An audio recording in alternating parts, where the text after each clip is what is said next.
Alright, hello. It is 6:30 by my clocks, and we're gonna go ahead and get started. I am small. I do not want to be small. There we go. Thank you, Knives. So hello to everybody currently watching live and anybody who is potentially watching this in the future. We are going to go ahead and get started with some introductions and everything soon enough, but in the meantime, we have Knives, who's about to leave us to go play some Dungeons and Dragons with a Gnoll rogue who is adventuring with their ex, a winged tiefling. Knives will be lurking and enjoying the sweet ambiance of sitting in our audience, but for everybody here now and everybody who will be here soon, I will probably be repeating this a couple of times tonight, but all of my backgrounds are done by the wonderful Carolyn Baker at Graphics Carolyn on Twitter. And she did all of my backgrounds for me, completely custom. She also did all of my alert badges, which were amazing. And she's wonderful to work with. And please check her out and give her your money. And the music that you'll be hearing, mostly on loop, for the majority of tonight is done by our own Milkshake O'Neil over on SoundCloud or at Duran Sound on Twitter. He also did my music for me. Super lovely guy, one of my really good friends. He makes amazing music, so go ahead and check him out and give him your money as well. But I know that Alluring Allegro is still streaming at the moment, and we're going to give people a few more minutes to kind of stop in and say hello. So in the meantime, why don't you tell me, anybody in the chat who wants to go ahead and give me your favorite fun fact. Could be a historical event, could be a food fun fact, I don't know. Whatever's entertaining for you.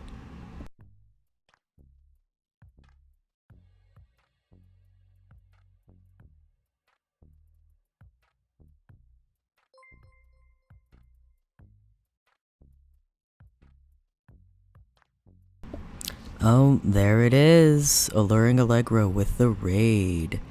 Hello, raiders. Hello, Music Box. We were just kind of getting a few little intros out of the way before we get into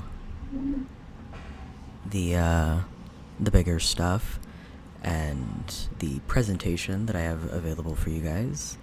Hello EJ, hello Alluring Allegro. It's great to have you guys. While I have you here, all of my backgrounds and all of my alert boxes were made by Carolyn Baker at Graphics Carolyn over on Twitter, and all of the music that you will be hearing tonight is made by the wonderful Milkshake O'Neil over on SoundCloud. So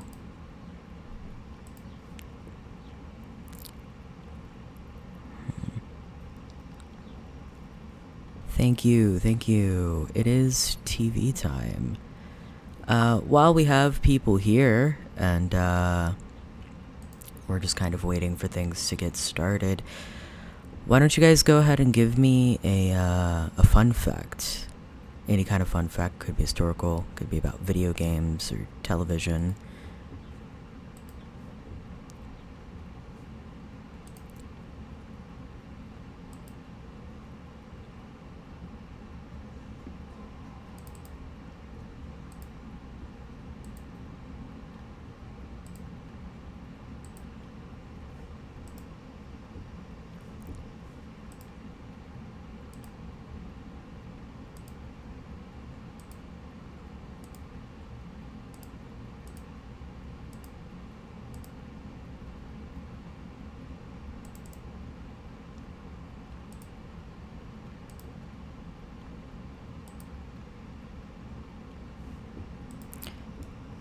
don't have fun facts, says EJ. I only have fun facts. Go ahead, Jack Kirby. What's a fun fact about Yu-Gi-Oh?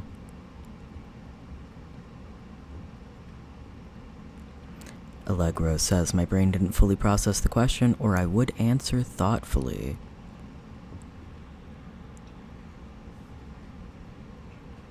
We are doing fun facts, Aya.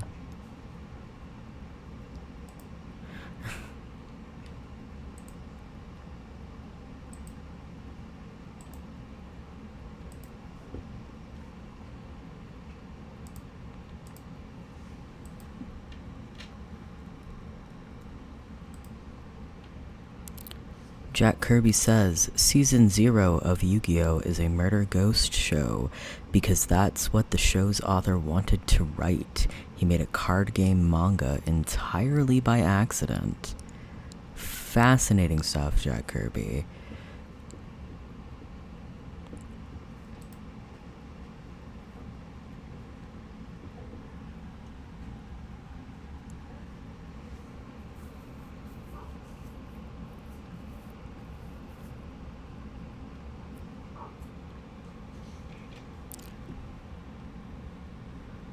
I'm sure. God, I'm finding all of the notifications on Twitter now. I see that my phone has been going wild.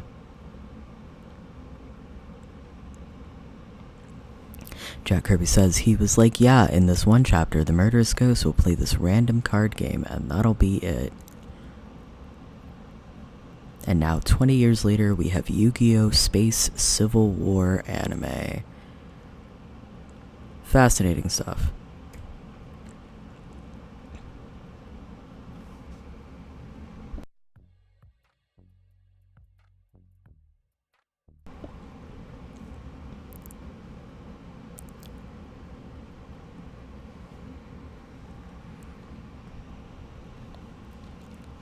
I am kind of waiting to see if there's just more Yu-Gi-Oh! Fun facts or not.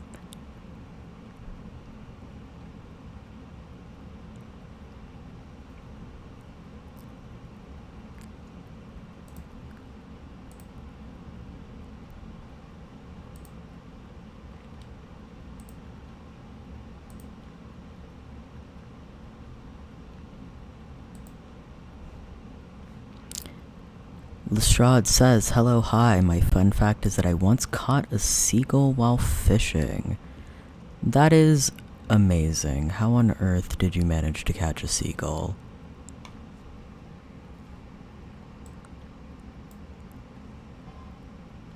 Also, hello, Lestrade, welcome in.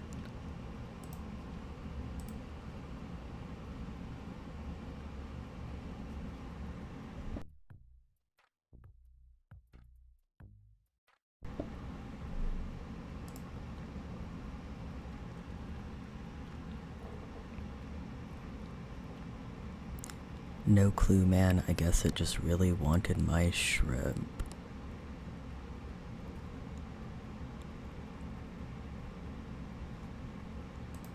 I see that all of the fun facts involve murder.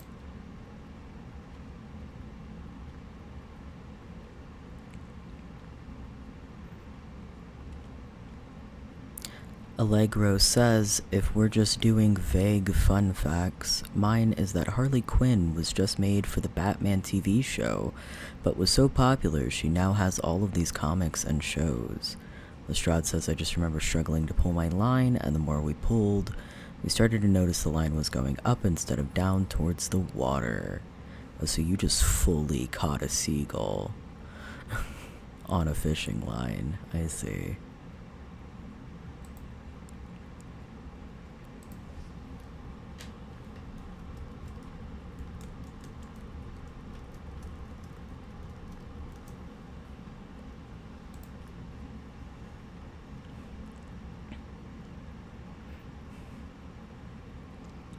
EJ8012 says, fun fact, 1 is a prime number.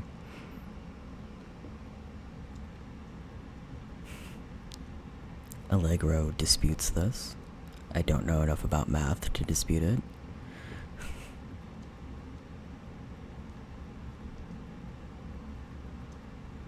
Oh boy.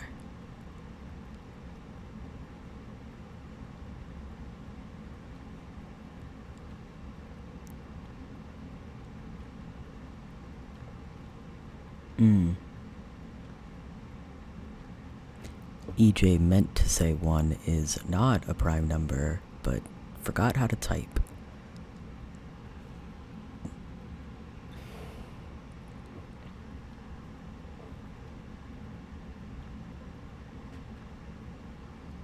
Trash Baby Aya says, I learned a wild math thing about multiple kinds of infinities. That sounds terrifying, Aya.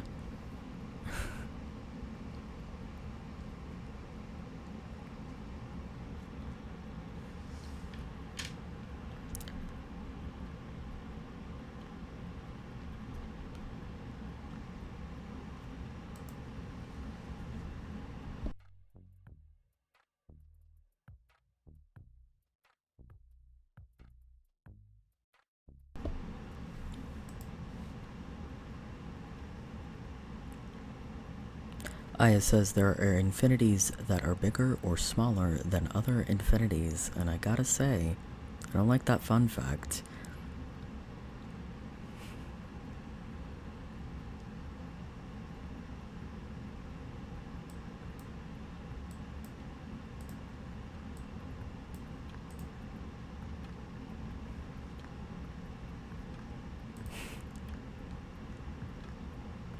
I have turned the music up, I don't know if that's any better. I have no idea what the threshold is for this desktop audio.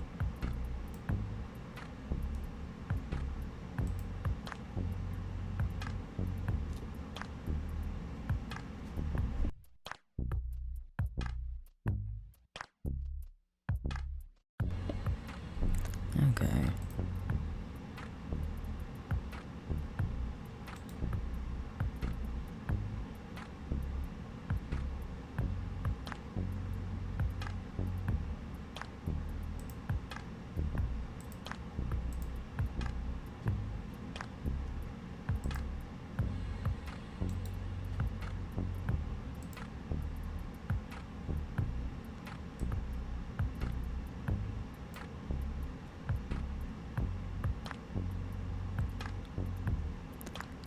I don't know what's happening about Fault in Our Stars, but I'm terrified.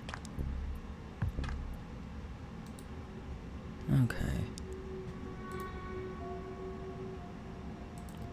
Tell me if that gets annoying or too loud, but we're gonna go ahead and put it on the full theme that Milkshake O'Neil made for me. Well, we kind of wait to get started. Aya says, I don't know, I learned this in a PowerPoint presentation night from a math major. It was so good. My mind was blown.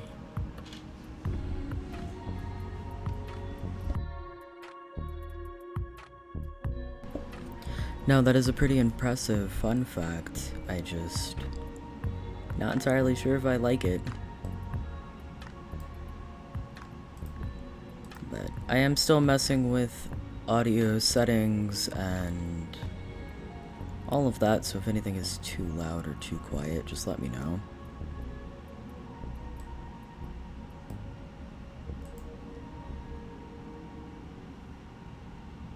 Isn't that just how it goes, Aya? 1 second you're learning about waifus, and the next second it's math.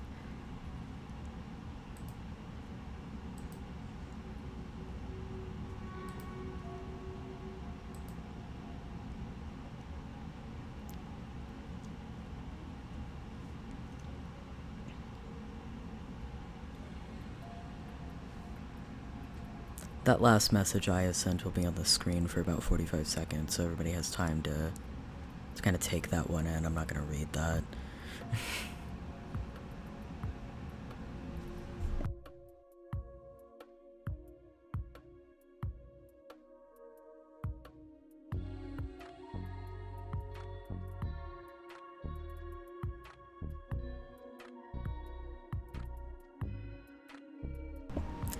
Lestrade says, wait, since you're a box TV, another fun fact for you is that a box TV fell on my head when I was a tiny child. Jack Kirby says, oh, same, actually. And now communism is happening in my chat.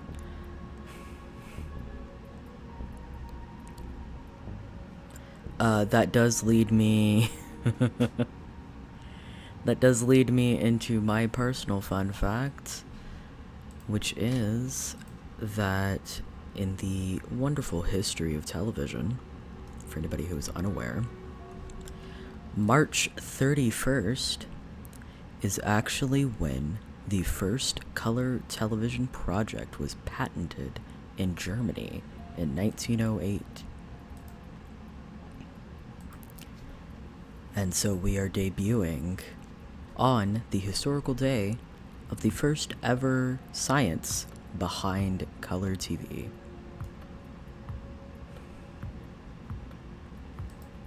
(1908).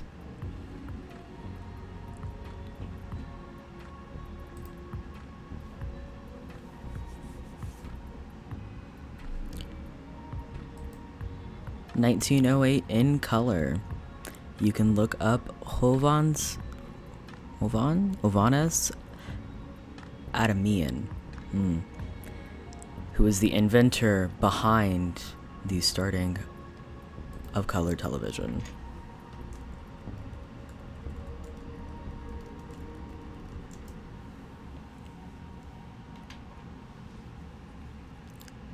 Ovanes. Yeah.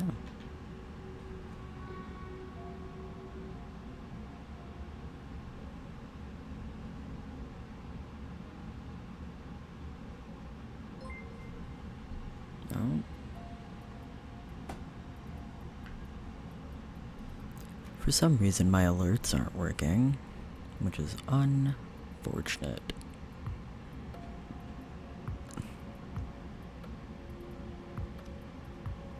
Iron Duck says, this TV doesn't look old enough to be a boomer. LOL, JK, what's up? Not a whole lot, Iron Duck. We are hanging out, getting started, sharing some fun facts with each other. So if you have anything fun you would like to tell the chat,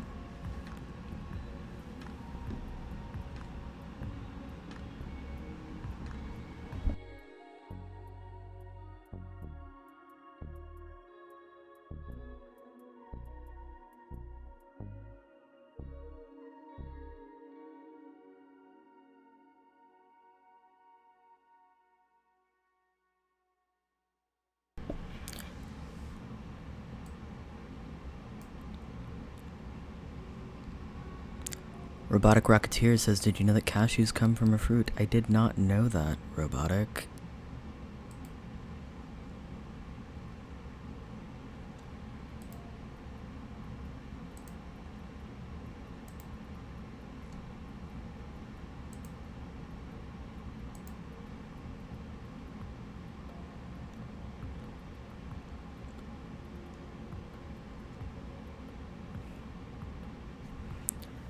Iron Duck says, well, I imagine some of these peeps know me from elsewhere, but love what you're doing here. Aya says, I'm pretty sure you can't eat the fruit or something. Part of cashews are toxic. I feel like a lot of your seeds and nuts... Excuse me.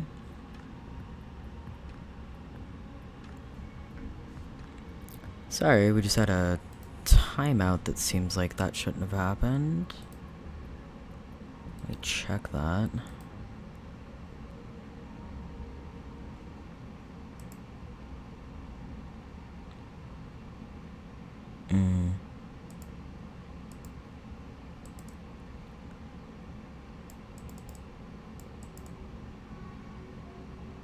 I definitely had a link block on. So sorry about that.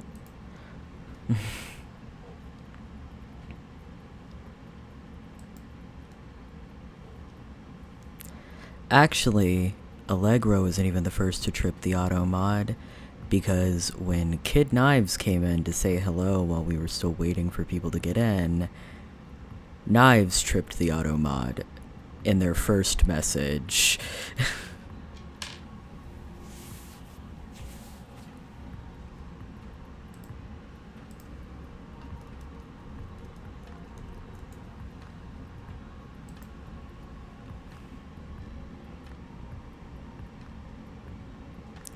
Allegro was trying to send a link, I imagine, to something relating to the cashews. I have turned down the timeout duration for link protection.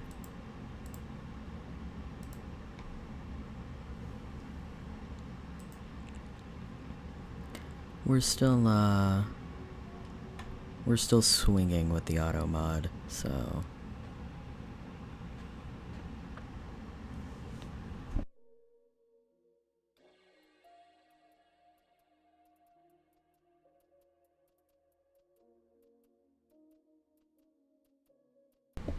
you're lucky I already turned off caps protection for knives. Or you'd probably be doing another 30 seconds in the timer.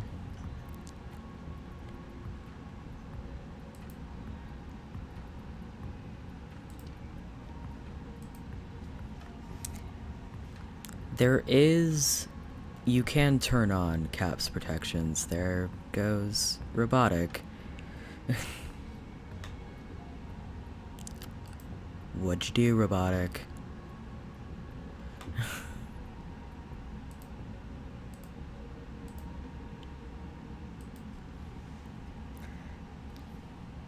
I don't know, but y'all can rack up all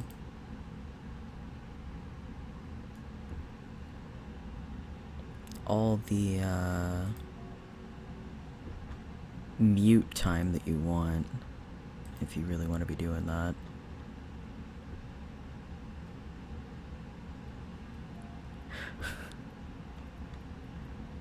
I don't know what you did. I'm trying to see it.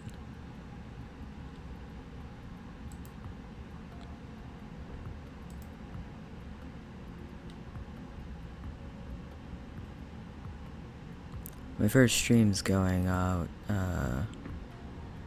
going wonderfully. Getting kicked by the auto mods repeatedly. What did y'all do?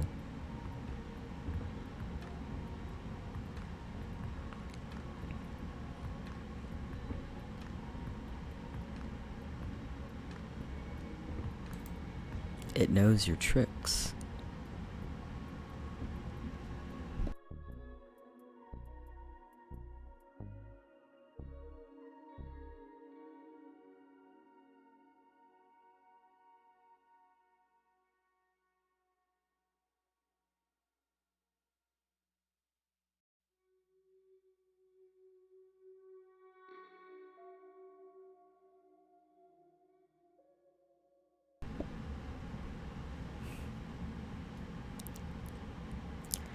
Jack Kirby says, who will be the next to be struck down? Lestrade says, place your bets. I vote Aya. Alluring Allegro says, I also vote Aya. Iron Duck says, anyone who played Battlefront 2 on the Ewok planet on hardest difficulty, this is what it was like. You never knew when it was going to happen. Jack Kirby also votes Aya. Iron Duck says, definitely Aya.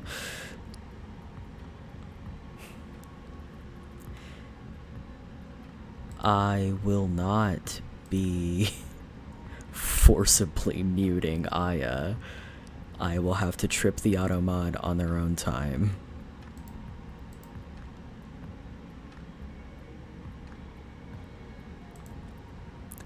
EJ, if you want to trip the auto mod that badly, you can be my guest.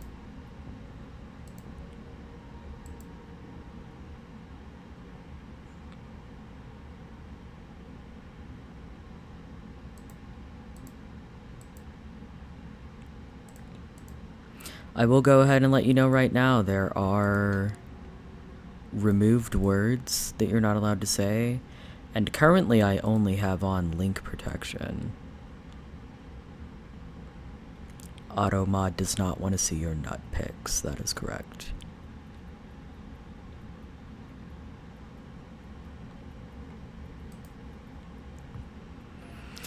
Alright, so that's about all I care to see about nut pics. Wow. So this is going to be your knot.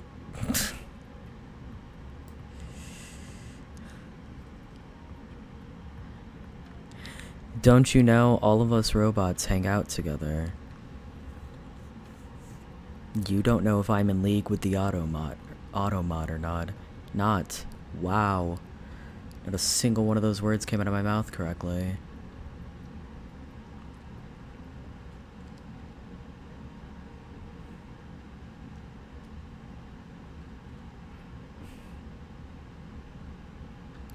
So this is about to be a very, very delicate balance in how fast can I alt-tab back to this page before everybody suffers.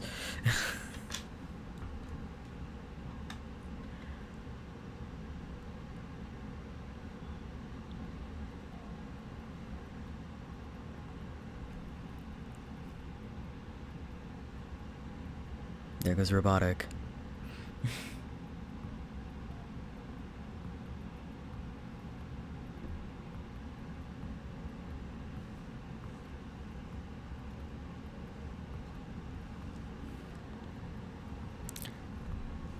You did, in fact, all lose your bets. Aya was not the next one to get tripped by the auto mod.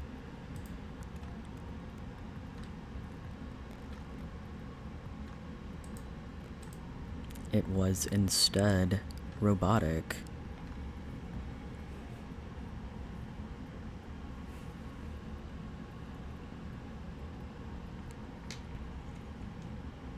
Hello, Lynn. I'm definitely not stalling at this point.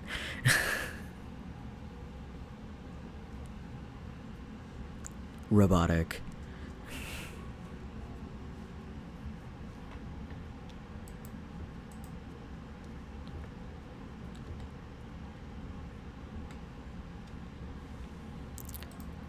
Alright. Nope, that is not the button I wanted to press. It's never the button I wanted to press.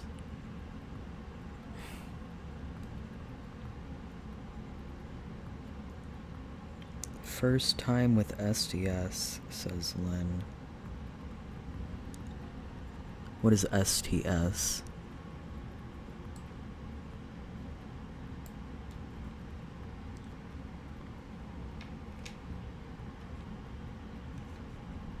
Slay the Spire. Oh, I have played Slay the Spire in the past. I am starting a completely fresh run for the sake of streaming.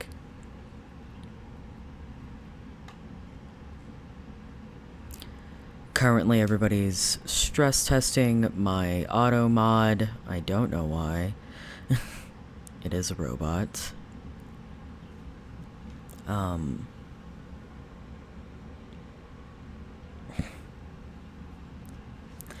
But we are going to go ahead and get started with a little bit of introductions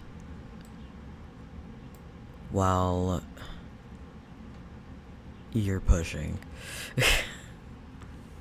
While everybody tries to fight my auto mod.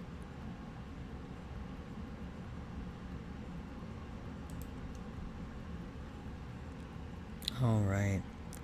I will start actively banning people myself.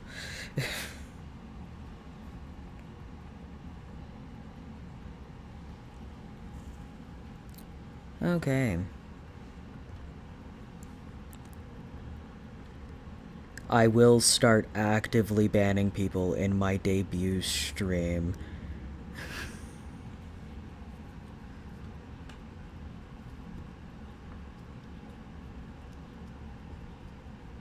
Can everybody see my fun little page that's up right now? Because I'm scared to go check OBS.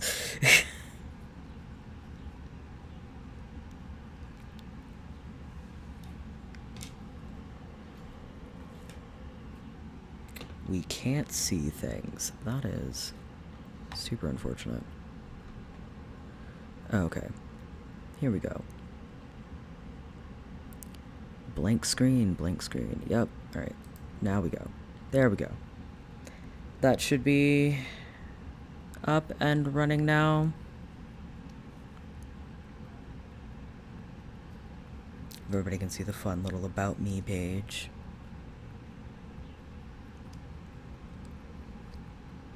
So, as you guys can tell, I am an object head. I am a sentient television. My name is Boomer. My birthday is February 4th. I'm old enough, and I am 10'6". This is a 19-inch television. As I said, I'm a sentient color TV television, hoping to learn more about the world and fluctuation of technology since I was the height of advancement. Things have LED lighting and LCD screens now. And that's wild. So, we're out here learning new things, getting better all the time. All that fun stuff. I generally prefer story-based games. You will see on the channel that I fully intend on playing through the entire Dragon Age series, and will probably also be playing through the Witcher series at some point. So, I do prefer story-based games. I have found a love for a lot of multiplayer games and some roguelikes, like the one we've been playing tonight. I also enjoy new information, so if you ever have a fun fact or learn something interesting, don't be afraid to tell me. As for TV shows and movies, TV shows, I really enjoy Justice League Unlimited. I was a big fan of Tom and Jerry back in the day, and I really liked the Teen Titans animated show. And movies, I was a big fan of Vampire, the 1932 silent film, Signs from 2002 by M. Night Shyamalan, and The Importance of Being Earnest, the 2002 adaptation of the Oscar Wilde play. As for dislikes, I put know-it-alls. I also don't particularly enjoy backseat gaming. If I ask for help, that's okay, but otherwise, I don't want your advice or spoilers for anything that I'm playing. I also don't like being led astray. So, if I am playing something and I'm genuinely lost and I'm asking for information, and you give me incorrect information, I don't appreciate it. And then, of course, my strengths are that I am 10'6". And, yeah, that's about it. This is now about to be the fastest clicking in the West. Whew. Because that is just a screen capture. So, I don't have... If I flip back to my, to my stuff, then, you'll just see my whole OBS, which isn't great. But I do believe we're gonna go ahead and turn this lovely music down just a little bit more. I am just so tall. And we are gonna go ahead and start opening up fun stuff. Don't have a ton of lore, don't have a ton to talk about, but yeah, having a great time.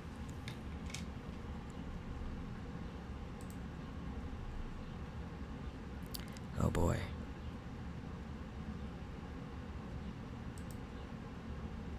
Nope. Don't do that.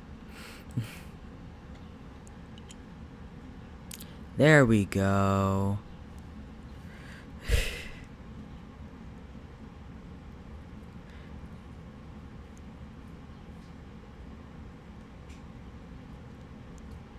I do my best to be an extremely fast clicker because I don't want the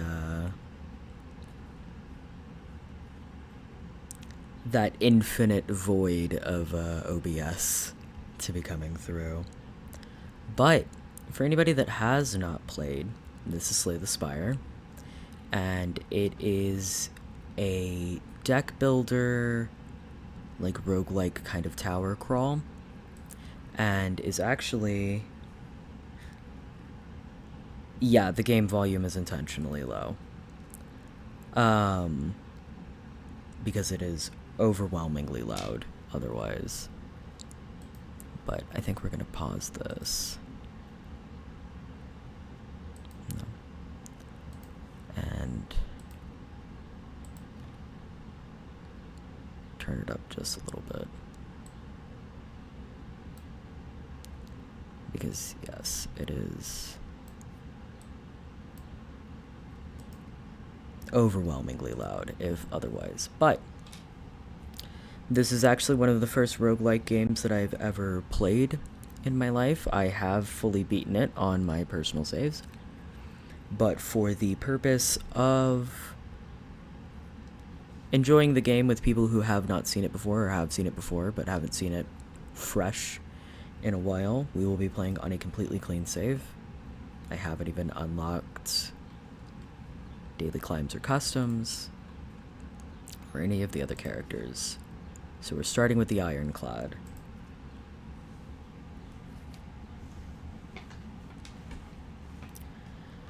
And yeah, for anybody who hasn't played this game before, there are these little pathways. Each line leads up to each next section, and you can follow through where you want to go, and based on these, right, where you want to go to get to the boss fight. There are 3 major boss fights throughout the entire game.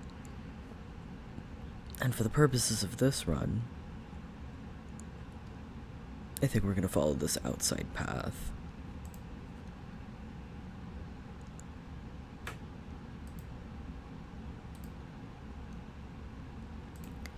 And that's just explaining that you have your attack cards, your defense cards, and you can see what your enemy is about to do above their head. This is one of the cultists. I don't think I want to do that right this second. Well, I don't need the defense.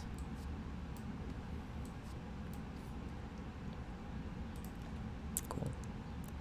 And you guys will learn very quickly with this game that I am not the best at general strategy and will just eat damage at some point.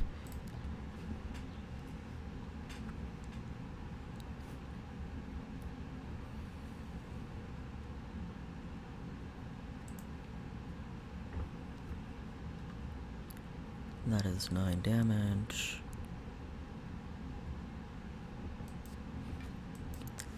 I will try to remember not to just take all of the damage while I'm playing live. I do just have a great time taking damage. You need to stop hitting me. This cultist is hitting me and keeps getting stronger every time he does. So that is the most unfortunate.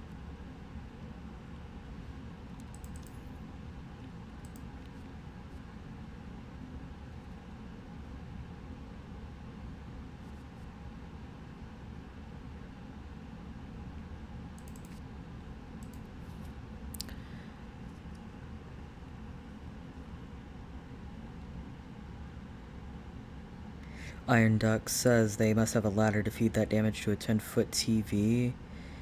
Lestrade says only strategy you need is to be faster, be stronger. Iron Duck says, wait, does this make the yummy damage TV dinners? And Iron Duck is not allowed to be funnier than I am in my own chat.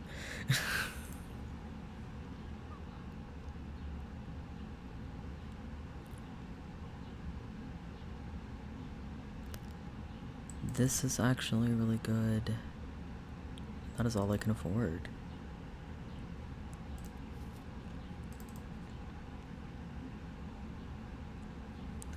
This is a lovely little jawworm. We only have 1 defense, so we will be doing that.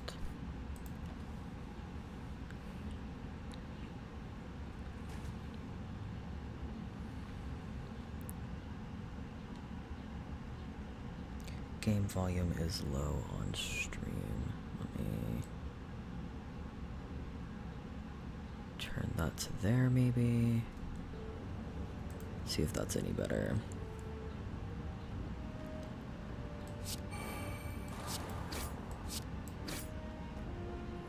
Yeah. I did turn up the desktop volume. The music itself is set a little low.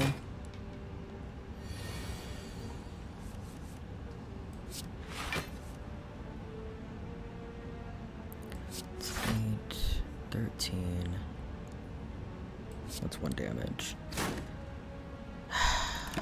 Everything, apparently, because I did not break through hair damage.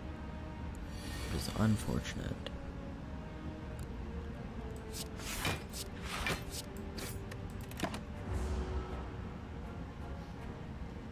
Oh no, it's fine. Once I started streaming, there was probably a bit of lag that got added up.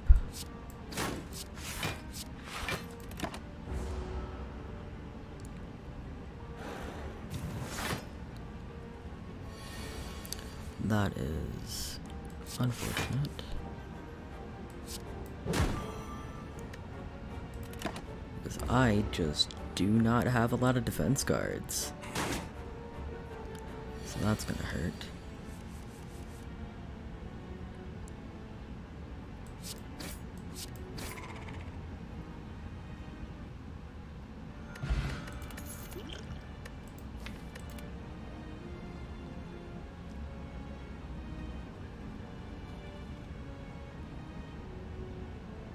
Ooh.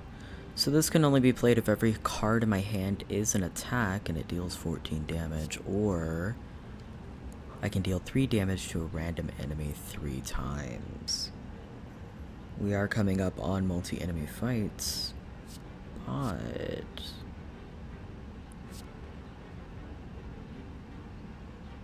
Clash could theoretically be doing a lot of damage.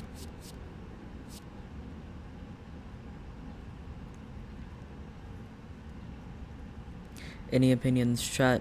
Should we go with more consistent damage or the potential for massive output?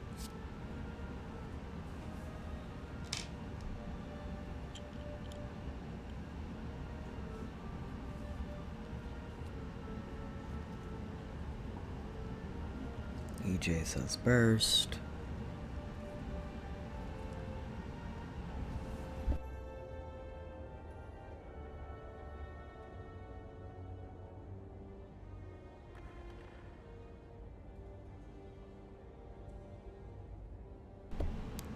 Alright. Burst it is.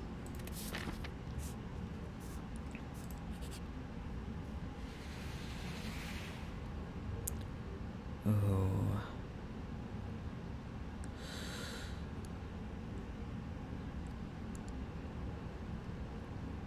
You know what? Doubt's always worth it. Don't listen to me. Doubt's always worth it, though.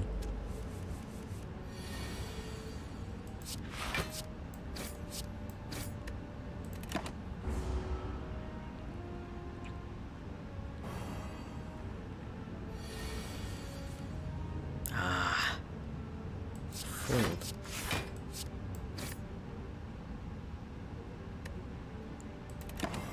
Unfortunate. Only 2 damage though, and I do have.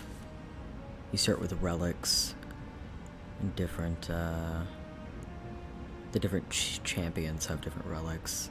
I heal 6 at the end of every combat, which is great. I'm gonna bash first. Let me hit.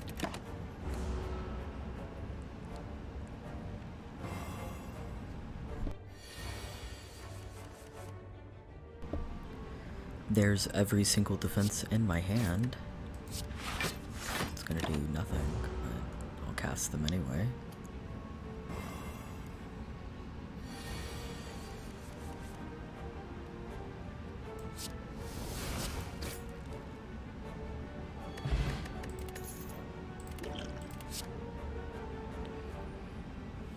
I can sacrifice hit points for additional card casts. I can deal 9 damage and put a card from my discard into the top of my draw pile, or I can deal 3 damage to a random enemy 3 times.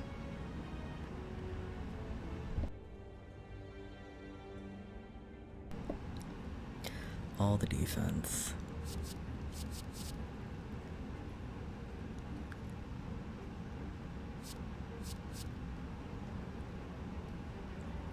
I'm leaning headbutt. What are the opinions?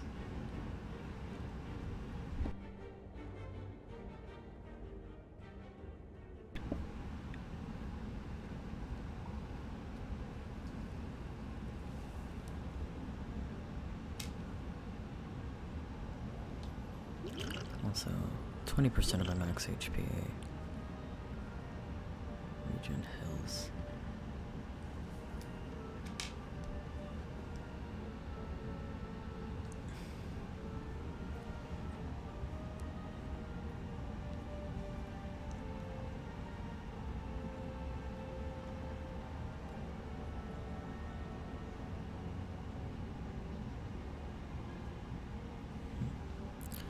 I'm gonna go headbutt, I do believe. We're gonna go campfire, because fuck that.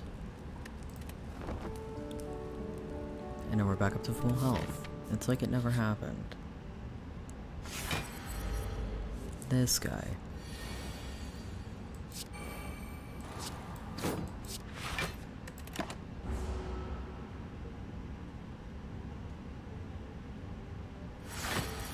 It depends, genuinely, Iron Duck.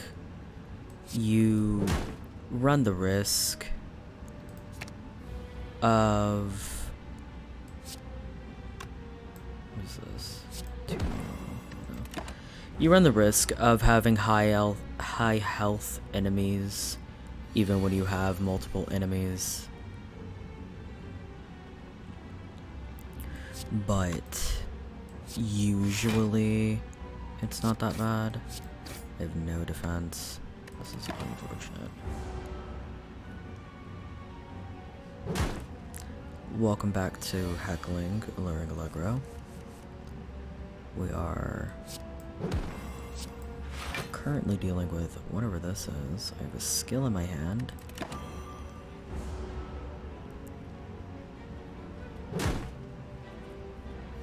Currently, I am not unstoppable, but I do have this.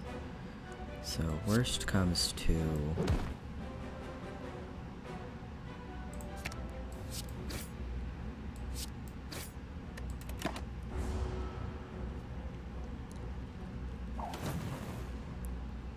So far, you are one of 3 people, Allegro, that did not actively try... There we go. I'm gonna regret most of the decisions I made there, but it's fine. You are one of the few guests here, Allegro, that did not actively try to get banned, so...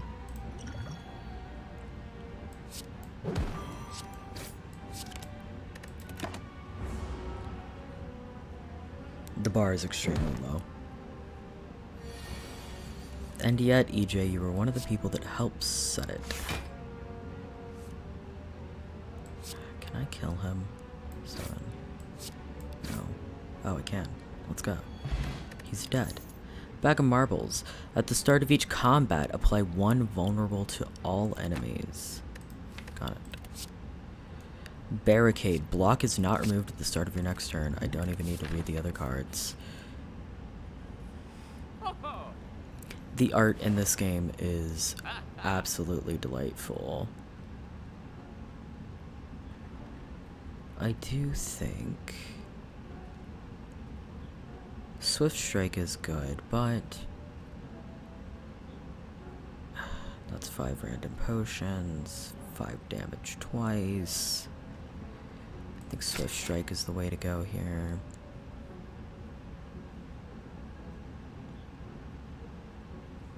Deal damage equal to block, that's really smart.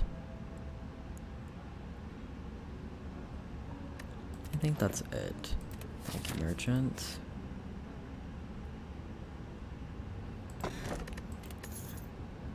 Upon pickup upgrade 2 random skills. Ooh, shrug it off bonus. We are gonna heal while we can.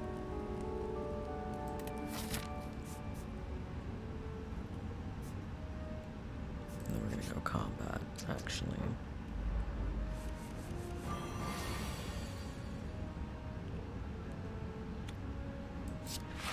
That is a skill. These are all attacks.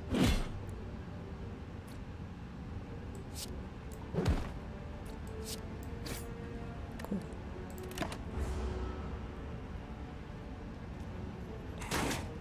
Oh, there was a point at which EJ was just spamming profanities in my chat.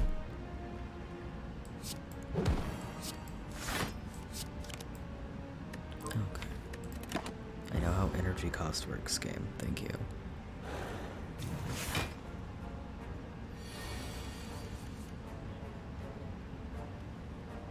Block is not removed. Worth it. The damage I'm about to take is worth it because all block is now permanent. It won't be because he's going to do me 10 points of damage, but worth it nonetheless.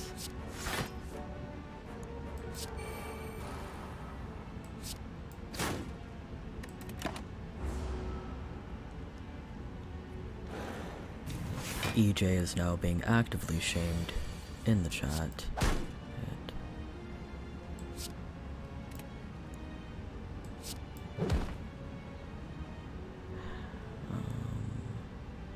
Want this back, actually. Defense plus, strike.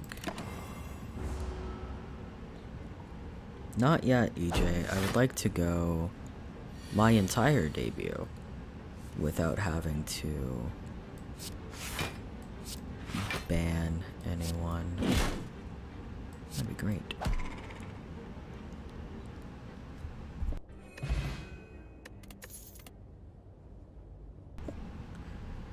And look at that. We get clothesline, actually. I don't want twin strike.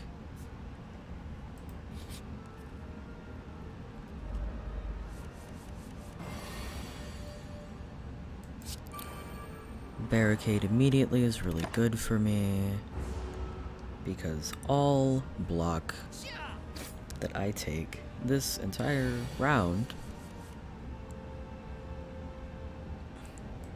will not go away, which is what I should have hit him with clothesline first. That's my bad.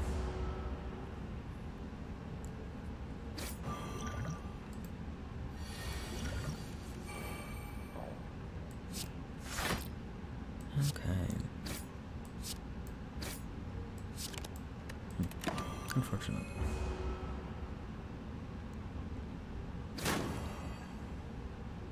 The vulnerables are getting to me. I do vulnerable too.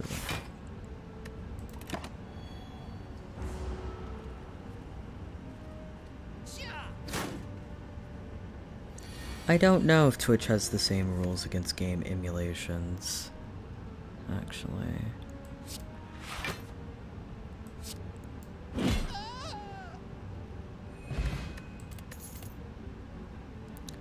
Deal 6 damage and add a copy of this into your pile. I do like the anger build.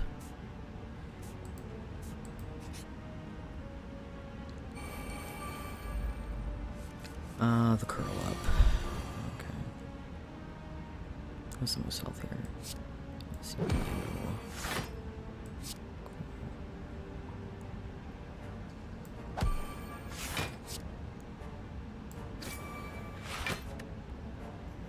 Oh boy. A lot of people play older Pokemon games. I feel like they don't have a rule against emulation.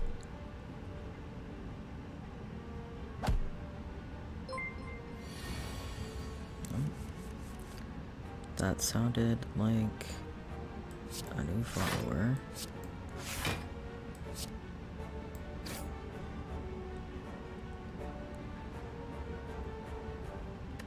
Yeah. I can't play Clash this turn, but that's fine.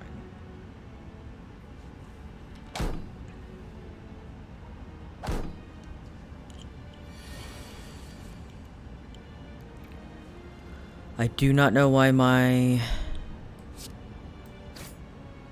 alerts aren't working. I'm so sorry to whoever just followed.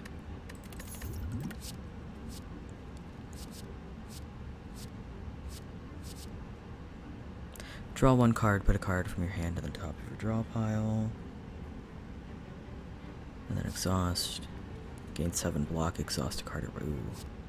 That's kind of rough. We'll exhaust that.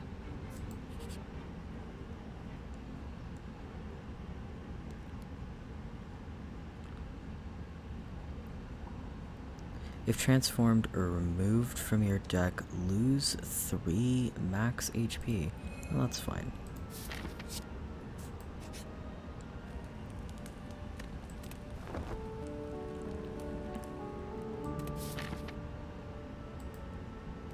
Fluffy Temper. Hello, Fluffy Temper. Welcome to one of the more terrifying boss fights, actually. This is the Guardian.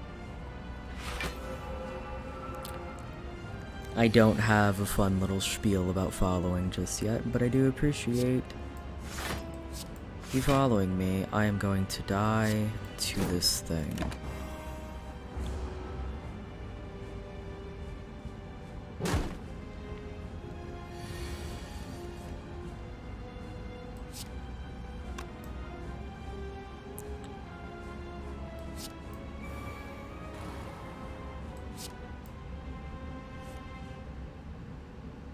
Put a card to put on the top of your draw pile. I'll do that. Okay. Anger. And then we'll bring anger back. We will strike. And then we won't die to this thing.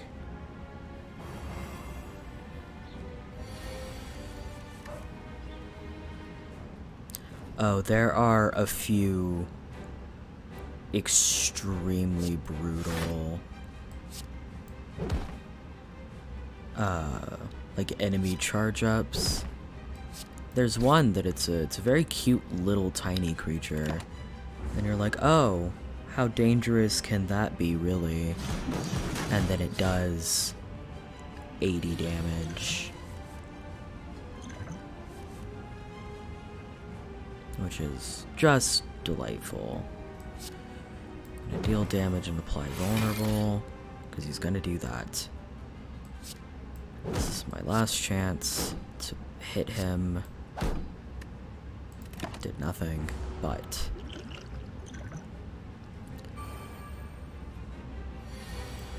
we're going to gain some dexterity real fast. And I have no block cards. Not a one. Not a single block card. Wow.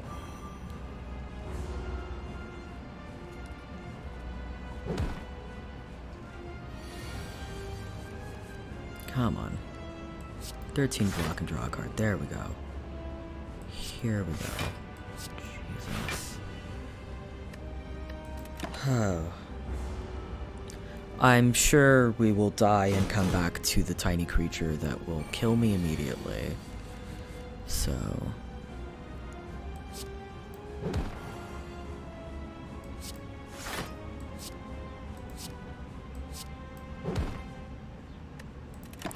the dangerous thing about this enemy in particular is every certain number of damage, he will turn into a defense mode, in which, if I hit him, he does, like, strike back damage against me. Which is awful. It is the worst thing to happen to me.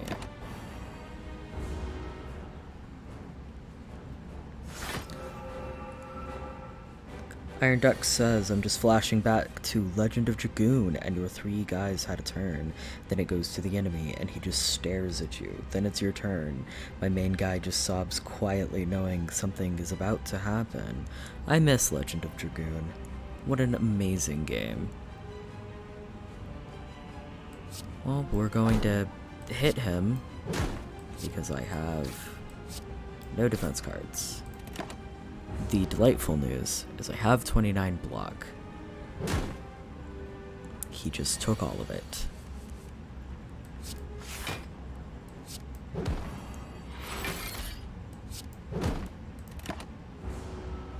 So now he's in defense mode again, and he has Sharp Hide, which means that if I play an attack, I take 3 damage, which just sucks.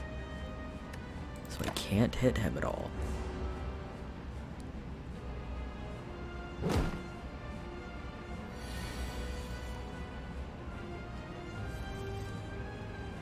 And I have all of my anger cards. Oh, my anger cards.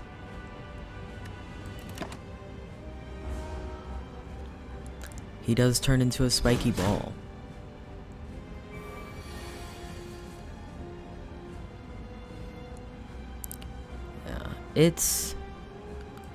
I do appreciate the game forcing you to play around a certain kind of strategy. He's gonna kill me. I should be dead.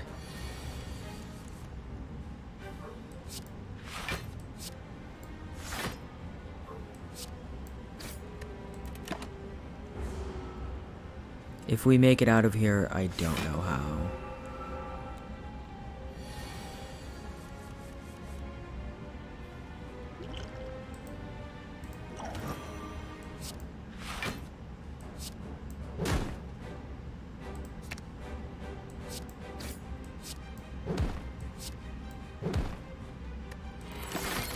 Oh. Oh, yes.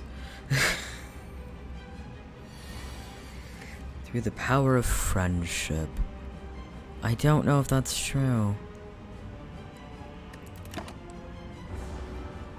I am trying to believe.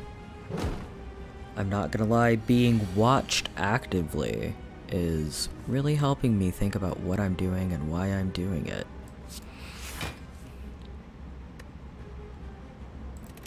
I'm not hitting him.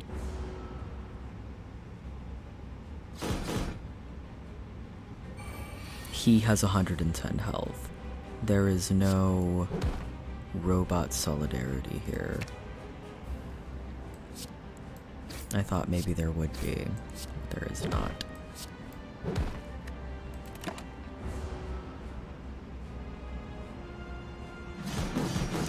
Currently, I have 10 viewers by my count. What, robot solidarity? Oh yes, anger cards. Nothing but rage.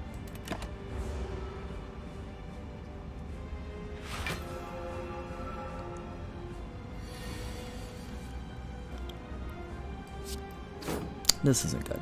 I die here. That's fine. I do not die here.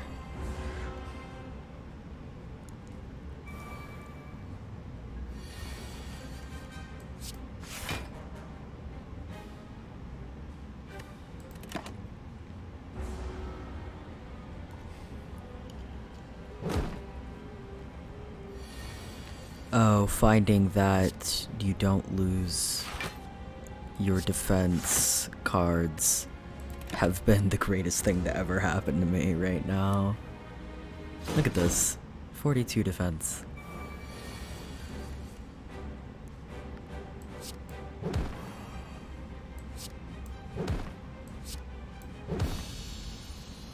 With 4 health, I might add.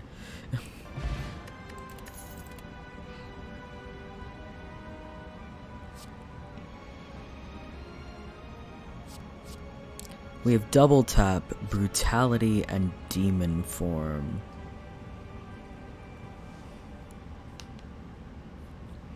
Demon form is okay.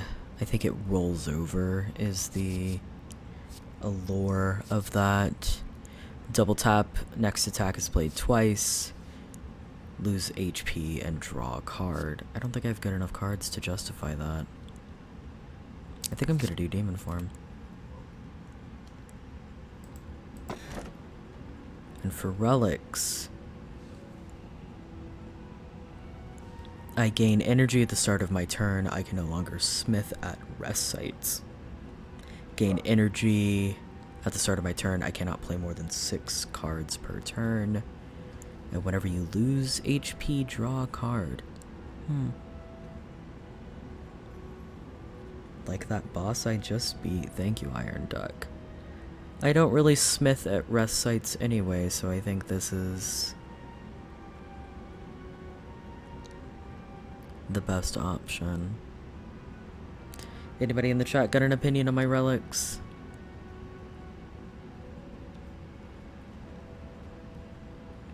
I can no longer smith, no longer play more than 6 per turn, or every time I lose HP I draw a card. Allegro says cube. That is all.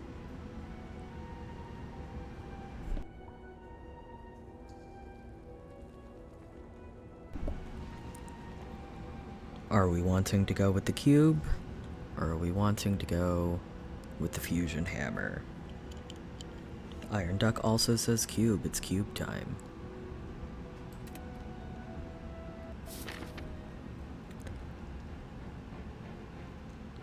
Theoretically, more cards are in fact good, especially since I'm doing a rage build.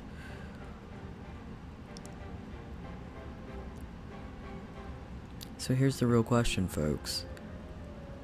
Do I want to potentially have to fight 2 elite bosses just to progress? Tiny TV Brother, Runic.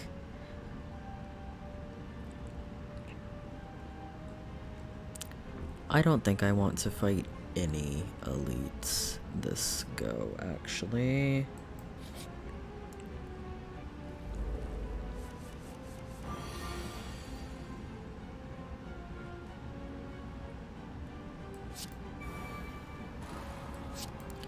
And this is where things get significantly more difficult. Small Silvano is the name of the tiny TV cube.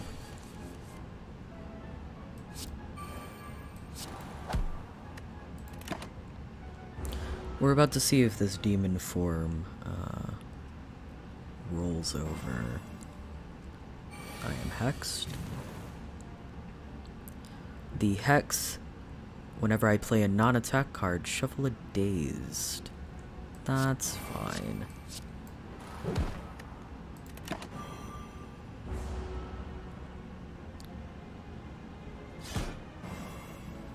Silvano was in fact an old brand of TVs.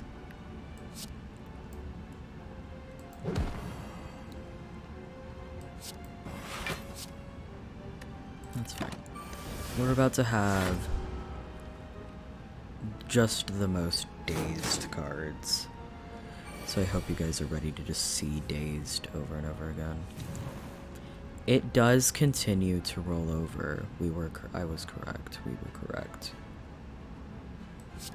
I'm gonna just hit that though.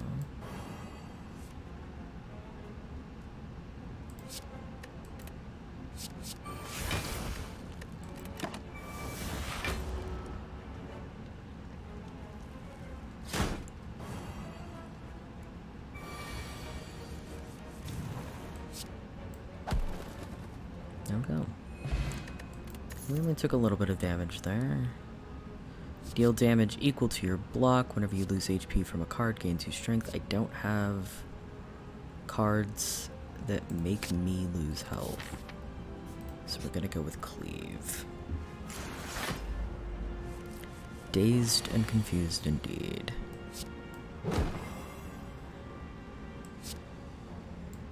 I have a curse in my hand, yeah.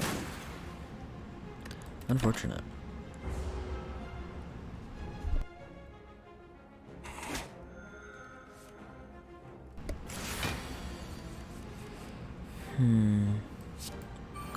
that. We're just gonna eat 10 damage, which is unfortunate, but we're about to do so much damage. Oh, I hear the alert sound. I don't know what the alert does.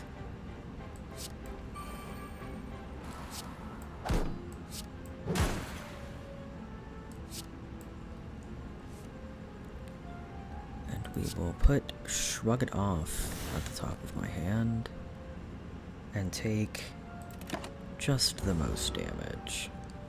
Unnecessarily, I might add.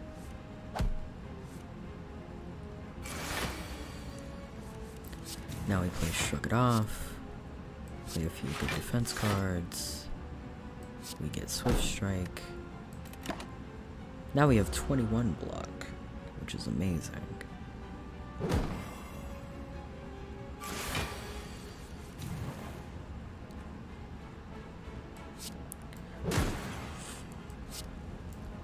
The longer I take damage, the stronger I get, though. This is a great build, actually.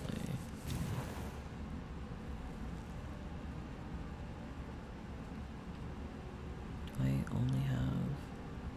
I have a curse in my hand that I can't get rid of, which sucks. We're gonna go ahead and put Shrug It Off at the top of my hand. Going to Body Slam, and he's dead. There we go. 10 gold, a fire potion, and... Reckless Charge deals 7 damage, but I shuffle it dazed into my draw pile. Uppercut deals 13 damage, 1 weak and 1 vulnerable. And Headbutt Plus deals 12 damage and puts a card from my discard into the top of my draw pile. I do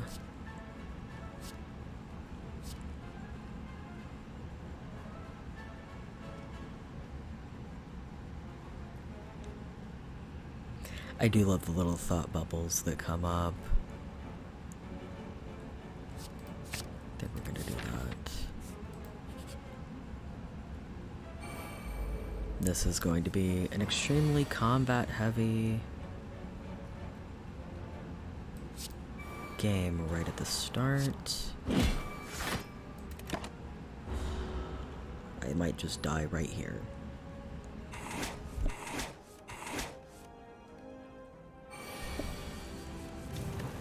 And if I don't die right here, I don't know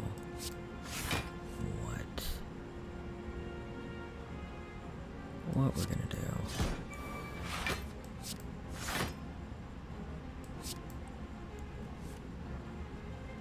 I'm going to put off Doubt for as long as we can.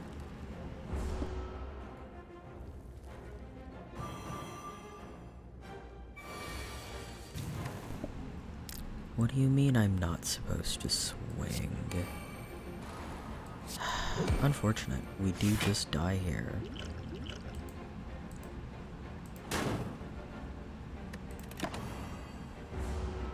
That's the end of this run.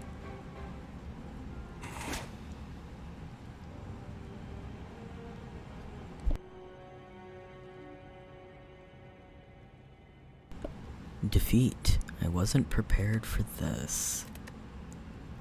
Floors climbed 20, enemies slain 8. Exordium elites killed 1, city elites killed 0, bosses slain 1.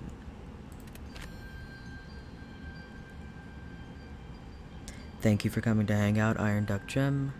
I am happy to see you later.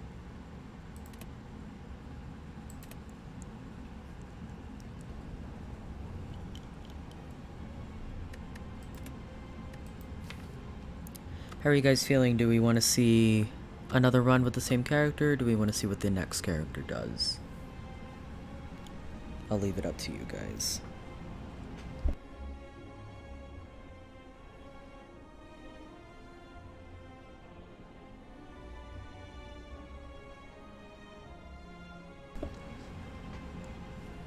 Aya says, oh yeah, the Blade Lady. Allegro says, new character maybe? Also, yeah, 5 follows so far this stream.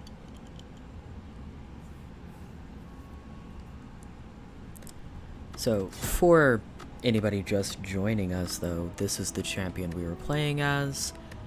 This is the Ironclad, a silent demonic soldier.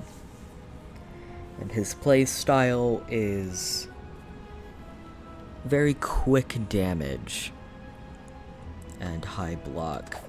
And this is the Silent, a deadly huntress from the Foglands, eradicates foes with daggers and poisons.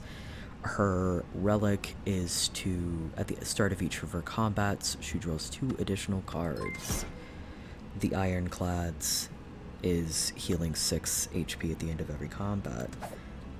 I heard the alert noise. I still don't know what my alerts do, but I assume that is another follower. Hello and welcome.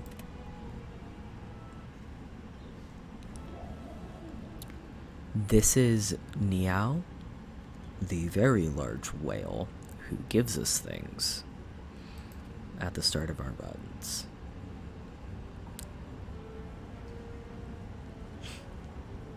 Oh, I see. Thank you for the follow, Jack Kirby. And because the Silent, the champion we are playing as now, has such a low health, I am going to take max HP 7. It is more beneficial to me long term.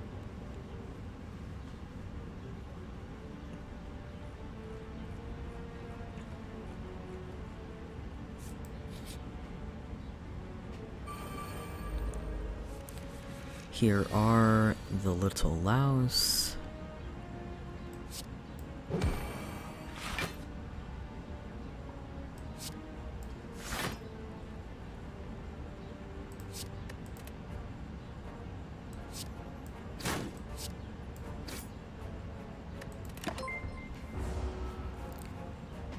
I hear the noise once again.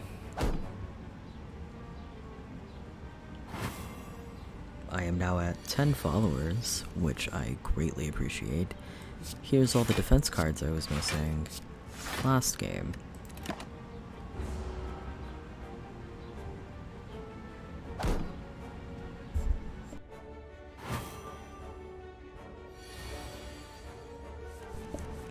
I can't believe you forgot to follow me.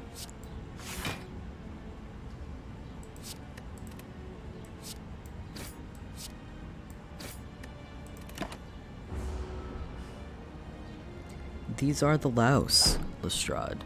They are just the worst little things.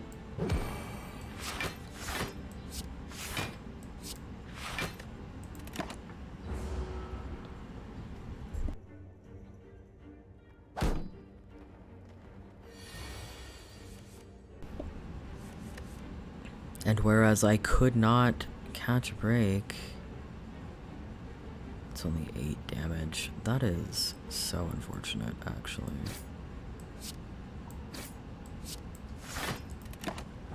Could not catch a break with a block card the last champion. I have nothing but block cards for this one.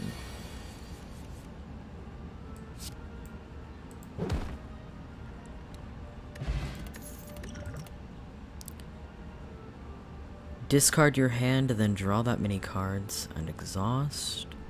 Deal 6 damage, apply 3 poison, or draw 3 cards and discard 1.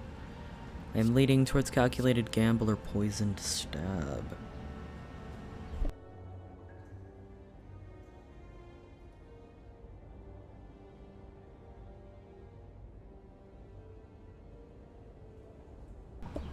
If anybody has any strong opinions one way or the other, please let me know.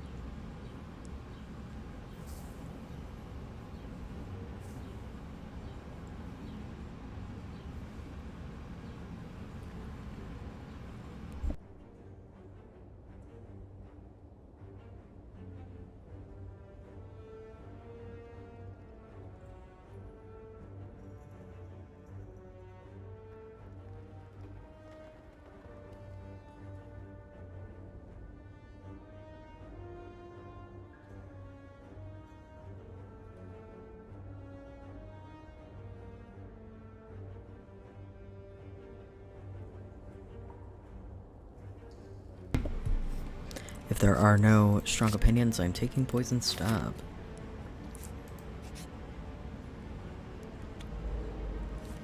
Here are an Acid Slime and a Spike Slime, which is just awful. He has a lot of health. I don't want him to do that. I don't need a defense right now.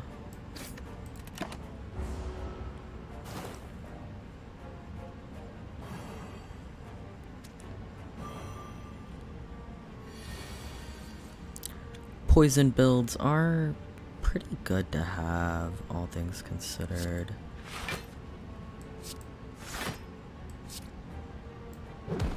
He is also doing more damage.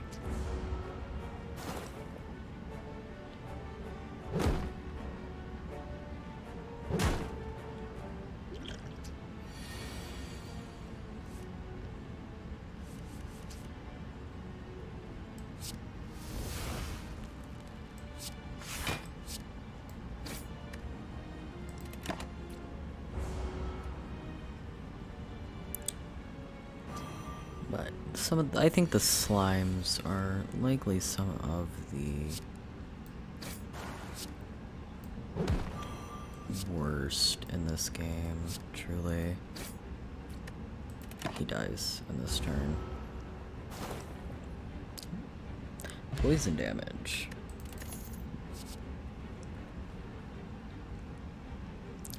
So we can inflict terror, where once per combat I can apply 99 vulnerable. Vulnerable allows them to take 50% more damage. I can deal 6 damage for free, or apply 4 poison and 2 weak to all enemies. Weak would mean that for 2 turns they deal a quarter less damage to me, or I deal 50% more damage to them for 100 turns.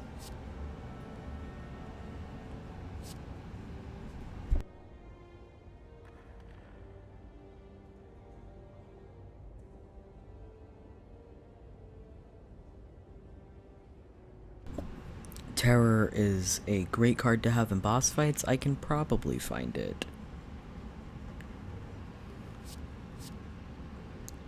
I'm gonna take Terror. We're gonna do that.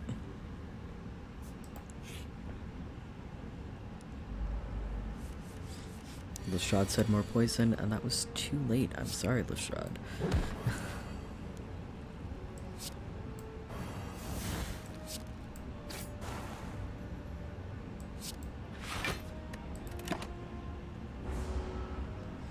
We can definitely buy more poison cards at the merchant when we see him.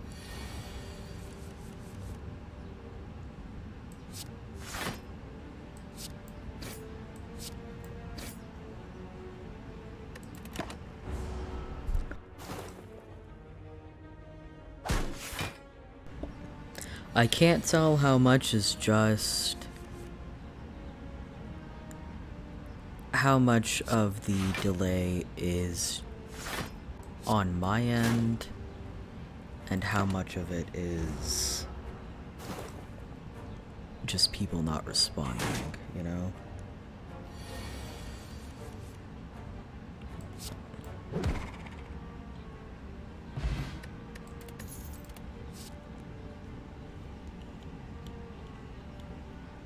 See, there's another poison card right here. So we'll go ahead and take that.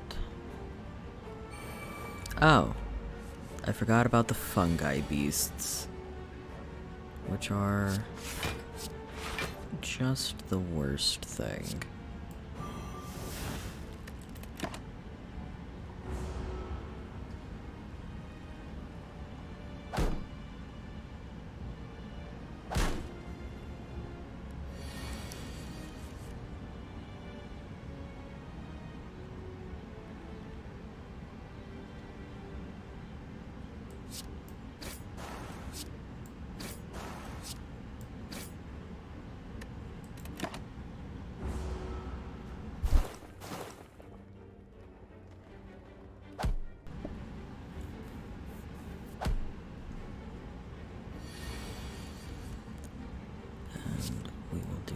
3 damage. We will stab poison again. Discard and hit him. And there we go. The fungi beasts are particularly interesting. I do like most of this game. I think it is very fun with its designs.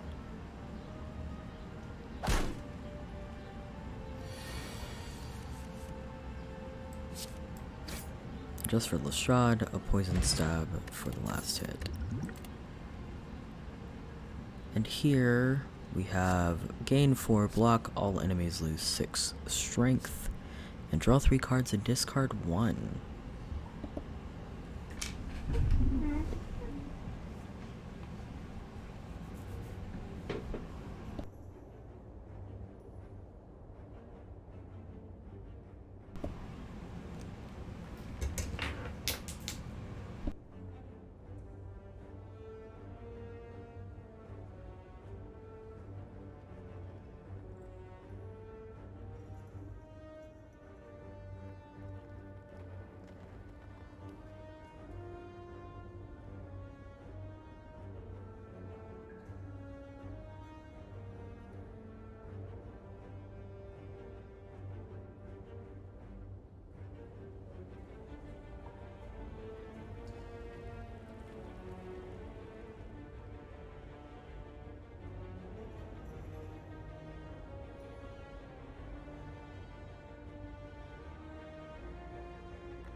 Trash Baby Aya says, I don't remember what builds are good. Lestrade has no opinion.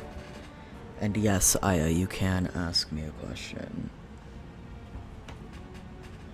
Or many questions. As your writing would apply, I think we're gonna go with 4 block. It's free.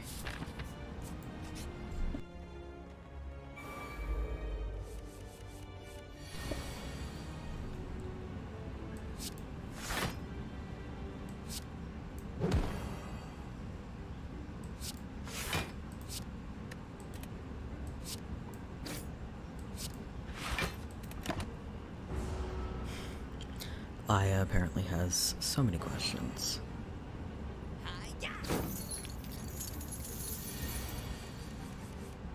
This little guy is stealing my money. And I don't like that.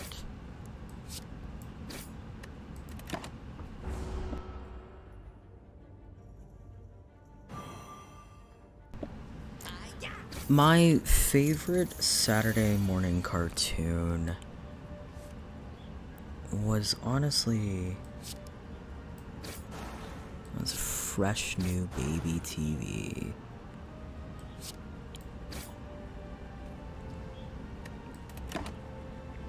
Right out of the factory. Favorite Saturday morning cartoon. I do think I'm going to have to go with Cyber Chase, actually. It was a very good one. I was a very big fan.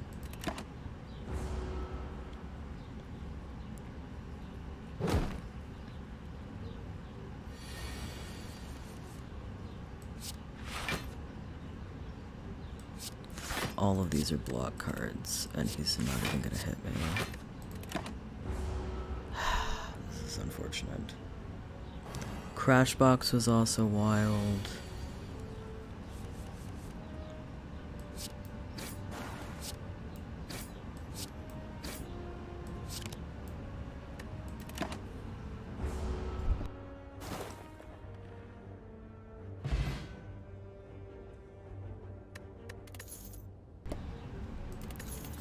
And now, Oh, here we go. So, I can either retain up to 1 card, deal 12 damage, and if I discard, I gain 2 energy, or at the start of every turn, I gain shivs.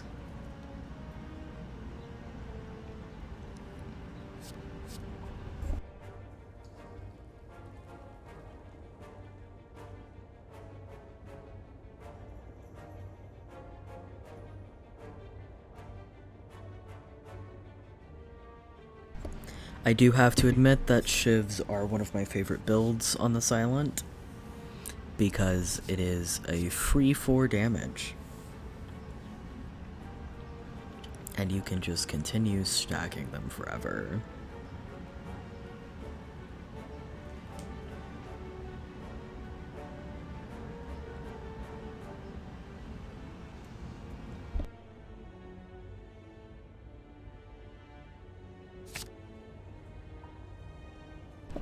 Shivs it is. Let us proceed. We get to rest.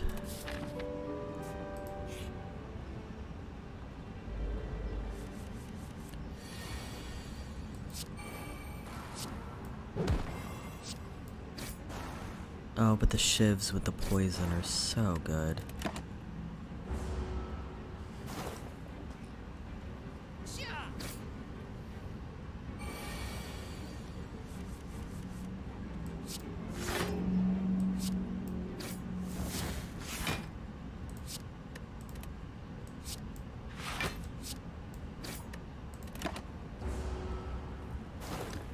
I need to get a card that is not losing my block.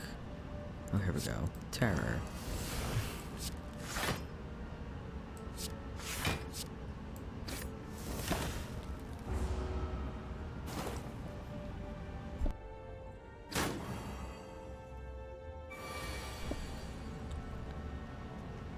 More shivs. Okay, we've that. Add a card to the deck. Apply 4 poison and 2 weak to all enemies and exhaust. Slice is a free 6 damage. And unload is a 1 cost 14 damage to discard all non-attack cards in my hand.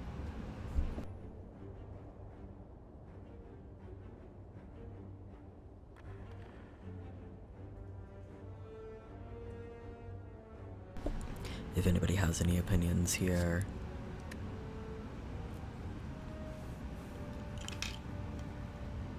I do feel Lestrad's primary opinion might be 4 poison and 2 weak, but unload is pretty nice.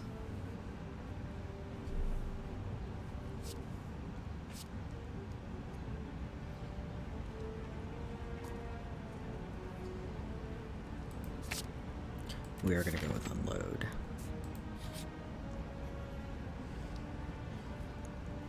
High risk, high reward.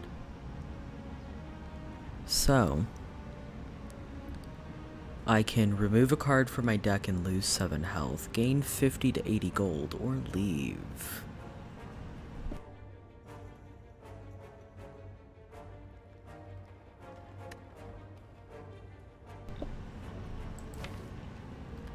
Do I really have anything in my hand worth discarding at the moment? I don't think I do. So I think we just destroy.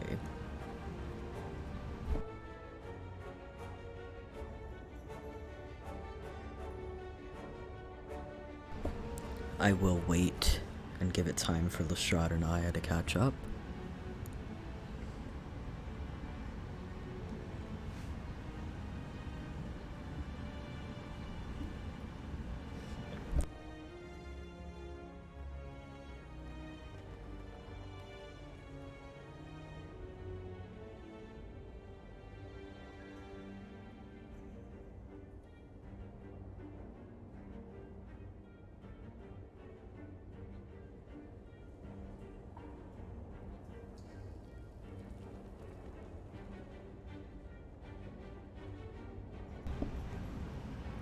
Aya says gold.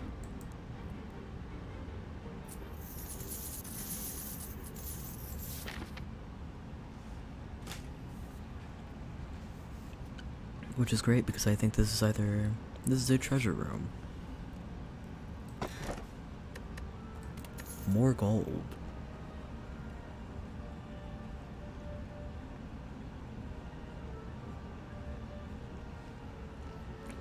Goodbye, EJ. I'm glad you had fun terrorizing my debut.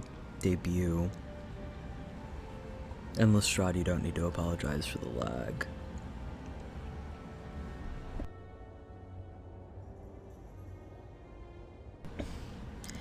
Enjoy lurking, Allegro, and I will see you when you get back.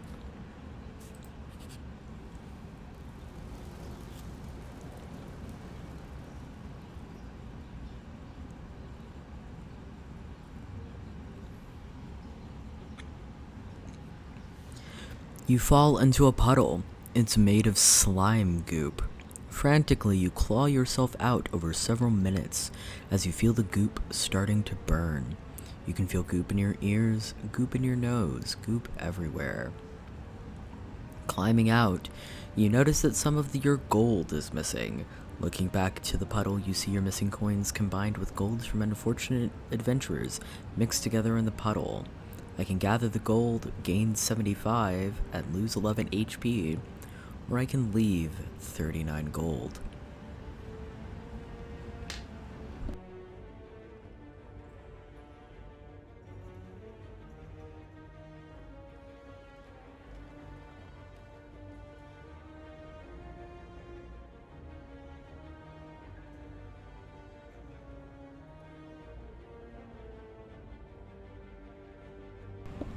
It is burning goop, Aya. Aya's next question, how do you feel about flat screens? I get why people would attempt to minimize their space, but I don't know. I think there's something in having a TV with some personality, but I have decided that that mess is not worth it and lost my 39 gold.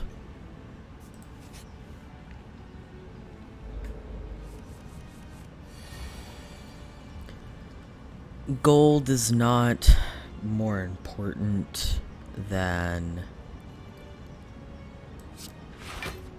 your health, really.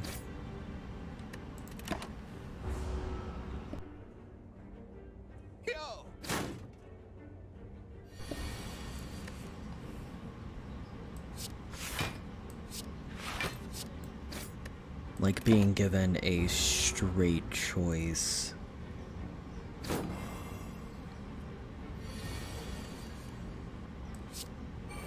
I also like the noise that box TVs make when they shut down. No.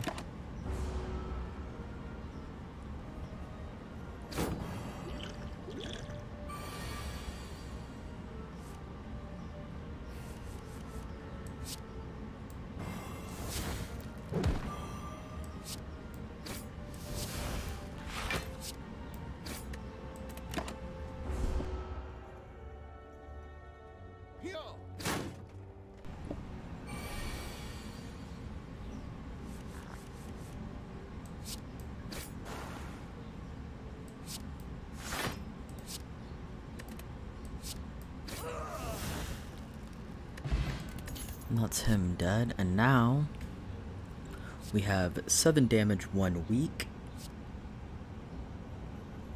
Discard your hand, then draw that many cards. Or Caltrops, one of my favorite cards. Whenever you are attacked, deal 3 damage back.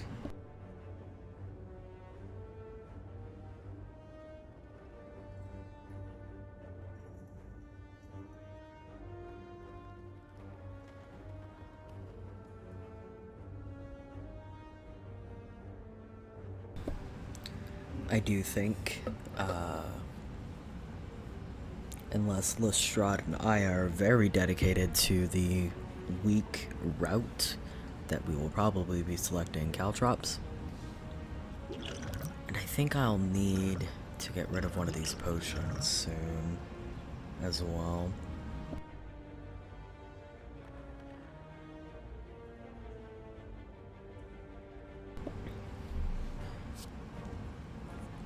I feel like if I had better cards overall in the deck, Calculated Gamble would be more useful to me. But I do have a few cards that already do weak and vulnerable. Yeah. And this one's free.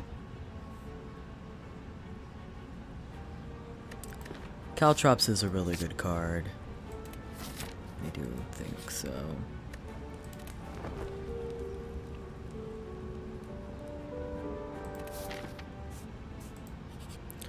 And we're gonna take our gambles. Here's the merchant. Now we get to spend all of this money that we saved. At the start of your turn, apply 2 poison to all enemies. I'll do that just for you, Lestrade. I think we're gonna get Panacea as well.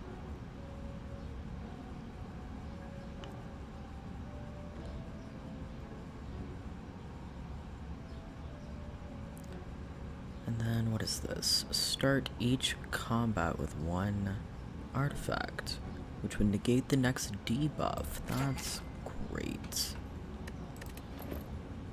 And that is all of our money gone.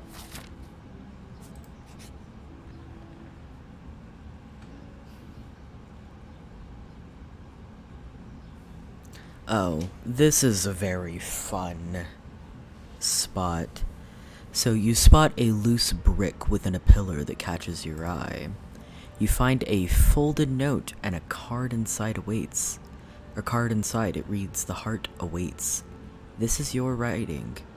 Take and give, receive Iron Wave, and store a card." And Iron Wave would give me 5 block and deal 5 damage. And for it, I think that I am going to store one of my poisoned stabs. What is going on?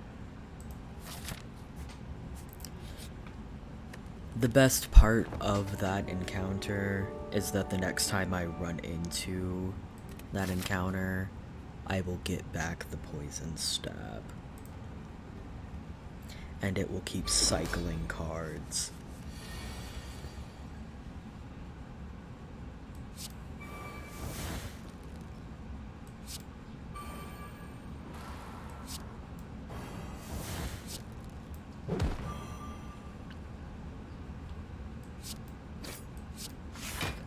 And that is going to be all of my buff cards for now. And here's the combat.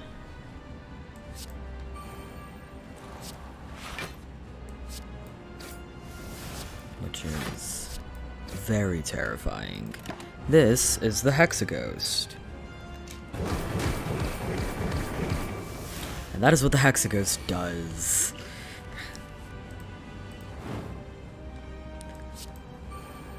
Going to do as much as we can, as fast as we can do it.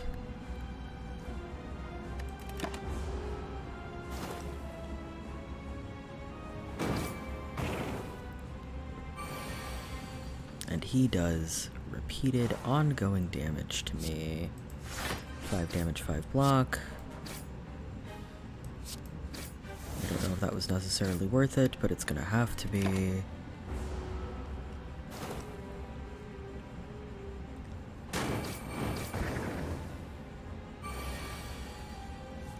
keep getting shivs, which is great.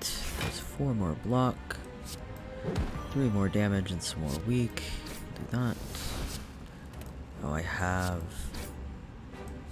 so much to do here.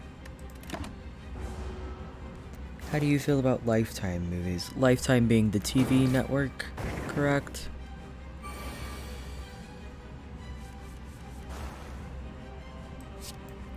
Poison stab. Gain I'm gonna toss one of my defenses. Do that. Do that.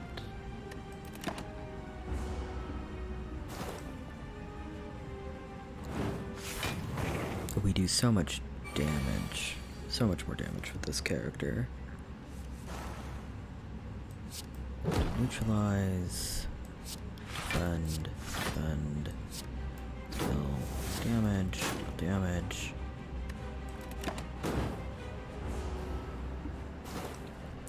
I actually very much enjoy a lot of the Lifetime films. I think they're a little bit cheesy, but they are extremely fun.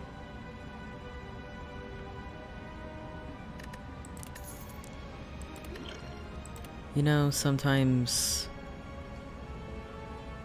you ask a TV related questions. This would give me 2 intangible, but I would lose a dexterity at the end of it. And this would deal 1 additional damage to all enemies every time I play a card. Or I can deal 8 damage twice, but decrease the damage of the card by 2 for this combat.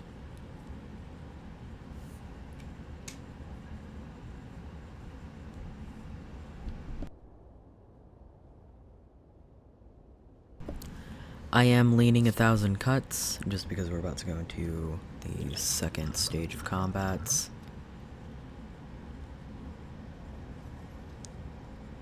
Lifetime does feel like the American version of telenovelas, you are correct.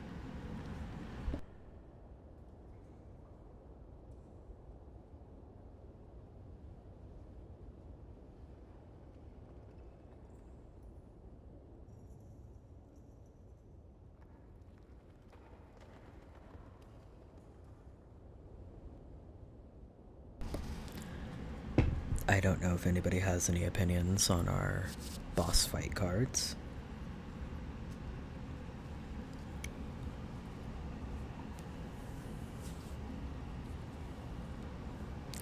Yeah, 1,000 cuts. That's what I was thinking. And now we'll get Velvet Choker. Gain energy at the start of your turn. You cannot play more than 6 cards. That's not good for me. Upon pickup, remove 2 cards from your deck. Upon pickup, transform 3 cards, then upgrade them. Oh. None of these are particularly great. But it's Velvet Choker, Empty Cage, or the Astrolabe.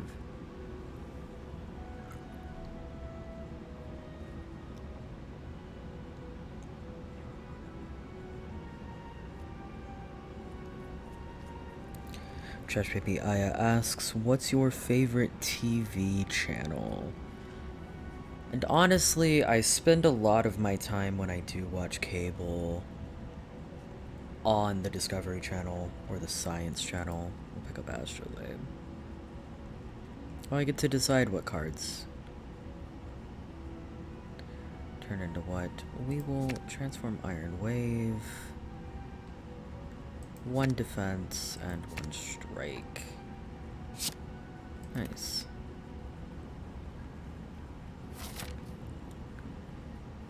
And now we're in the city. One of the harder bouts of combat.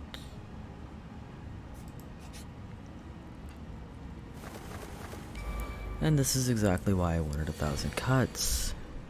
But we have Tools of the Trade, which is one of our new cards.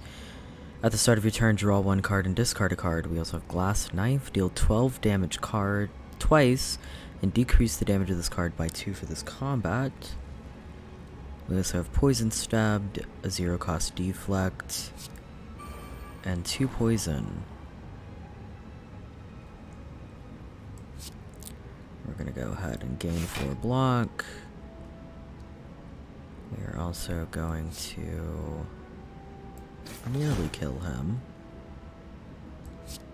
And Poison Stab.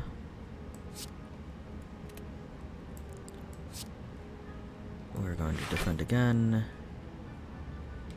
I'm not going to cast that, actually. These are the birds, spelled with a Y.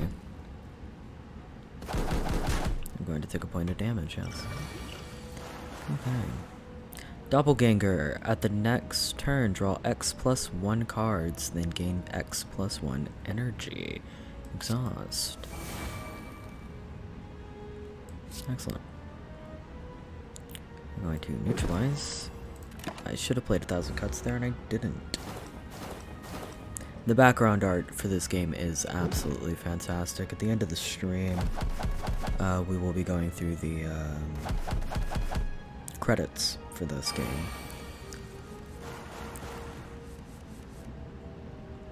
Panacea, gain an artifact. That's really nice. Infinite blades, and then we will unload.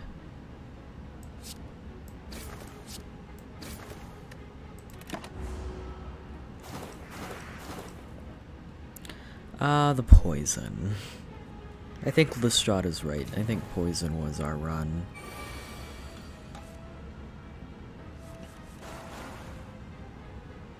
Go ahead and play our caltrops. We're gonna play our deflect. We're gonna strike.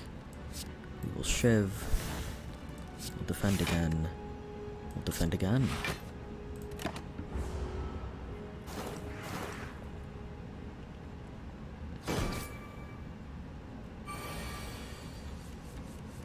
That will be 2 damage, so we will apply 3 in a week. We will shiv. Defend. We will shiv. Do that.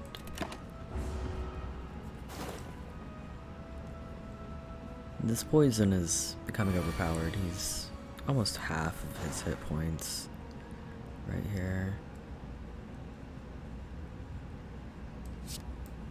That should kill him. Yep. And here we'll have 3 shivs into your hand, 12 damage, draw a card, 6 damage. I am gonna go ahead and take Blade Dance. I want the shivs.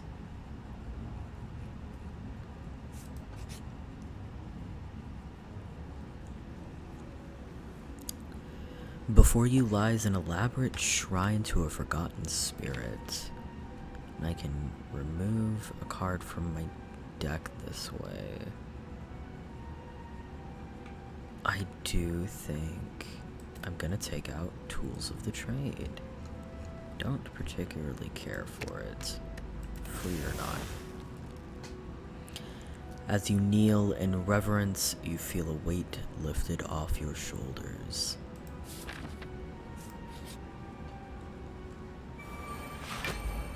Oh, here is probably one of the worst things in this game, which is the Spectral Guardian, which does not have a lot of health, as you can see, but builds the absolute most armor over and over again. And so I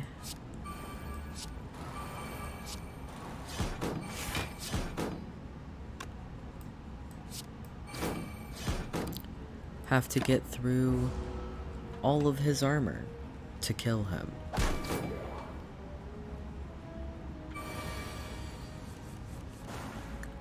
I'll do Blade Dance. Nope. Confirm. Strike. Shiv.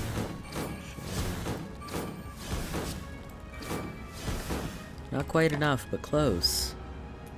The Fluff Ball. This is called the Spheric Guardian. And he does the absolute most. Let's take an artifact. There we go. See? Killed him so quickly. It's not worth it. Deal 8 damage. Next turn, gain 1. I think we're gonna take energy. Actually. The armor can be a significant pain.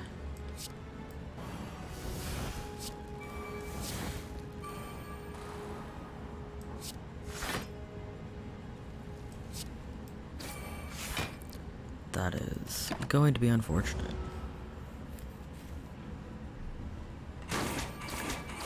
He's gonna do so much damage to me right there.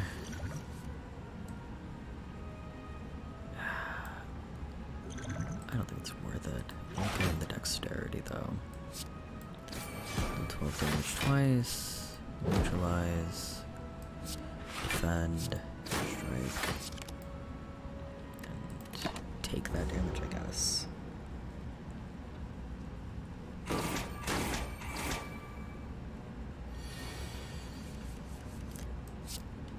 Do that. Poison stab should kill him. Yep. Next card in your hand displayed twice. That's pretty nice, actually. Whenever you play a card, gain 1 block. Very nice.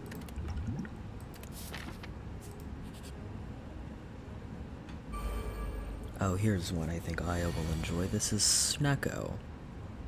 Snecko causes confusion, which causes me to spend too much money on, or too much energy on any one of my attacks. Because that's what confusion does. So the second I'm confused, all the costs of my cards will change. But, because I have Clockwork Souvenir, I have an artifact, which is great.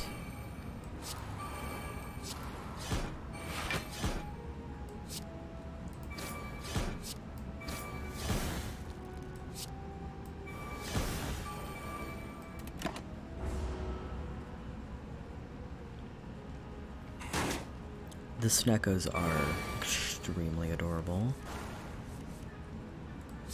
I'm gonna cause this Snecko terror.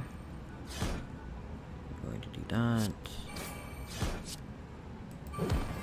Neutralize. We're doing a lot of damage in these turns. I just don't know if it's enough.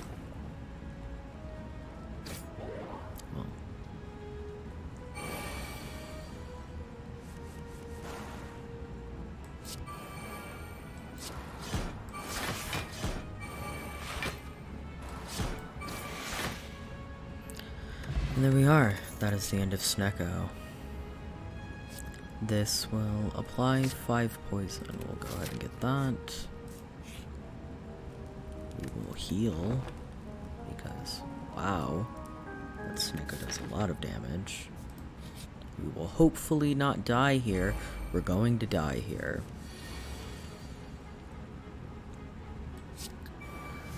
That is... oh boy.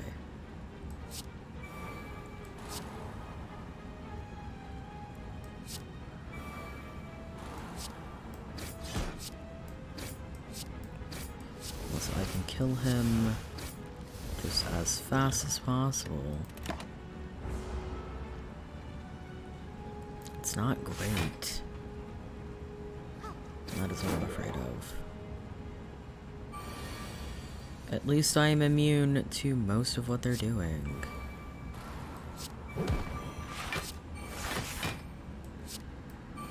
Poison damage to everyone. Poison damage to everyone.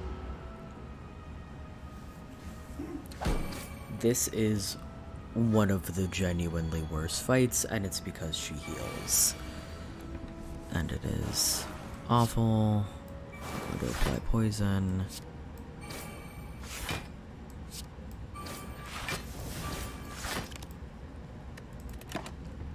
That is fine. I have to kill him as fast as possible, or she'll keep doing that.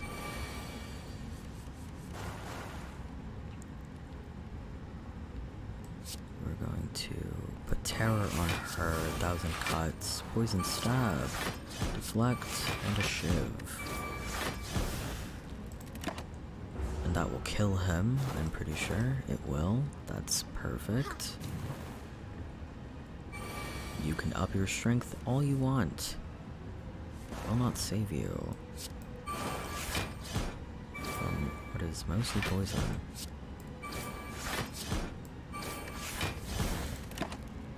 And the poison will kill her. We survived. Barely. And Eviscerate will cost one less energy for each card discarded, but it deals 9 damage 3 times. I think we're gonna take that. You discard a lot of cards. Going to rest. I hope this isn't something terrible. Every time you play 3 attacks in a single turn, gain 4 block. That is delightful. I frequently play multiple attacks. A long line of hooded figures can be seen entering an unassuming cathedral. Naturally, you join the line and are quickly surrounded by cultists. They ignore you as they gleefully chant and wave their weapons around. Murder, murder. You eye a donation box. I can take a ritual dagger, which will deal 15 damage, and if it is fatal, it would permanently increase this card's damage by 3, or I can steal 99 gold from the cultists. And I will be waiting for Aya and Lestrade to catch up to this one because I think it's delightful.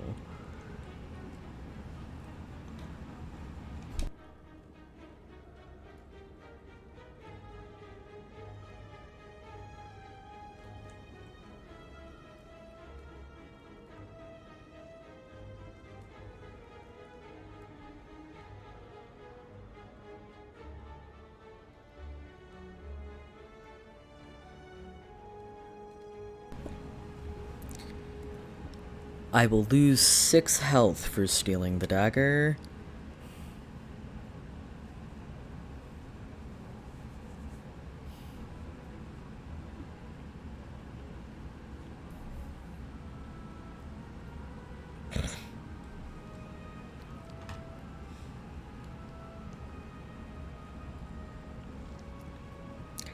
Alright, 6 health for the dagger.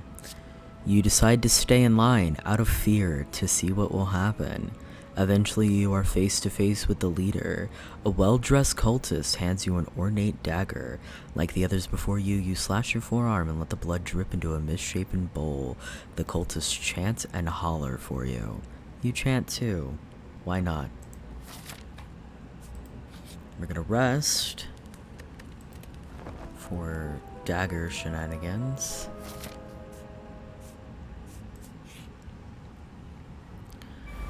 Speaking of the cultists, here they are.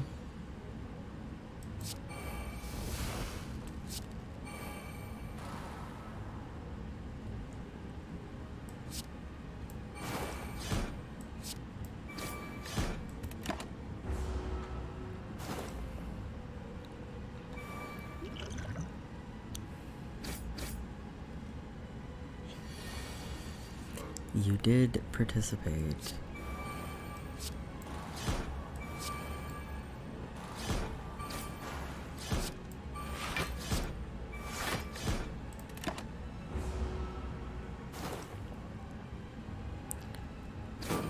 And I'm trying to take as little damage as possible to hopefully go into the boss fight with full health.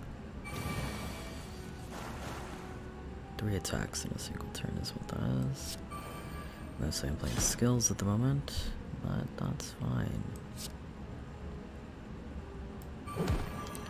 Yeah, I need weak to be happening over here.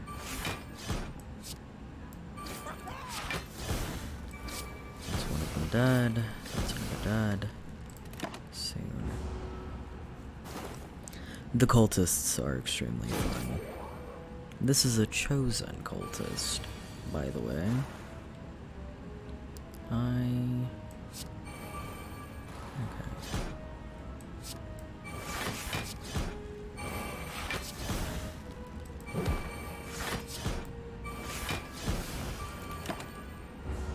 It's not enough block, but it's better than not having any block at all. Infinite Blades. Oh, can I get Ritual Dagger down? Oh, I would love to. I can. Ritual Dagger. Permanently there we go. We got the dagger to work as well.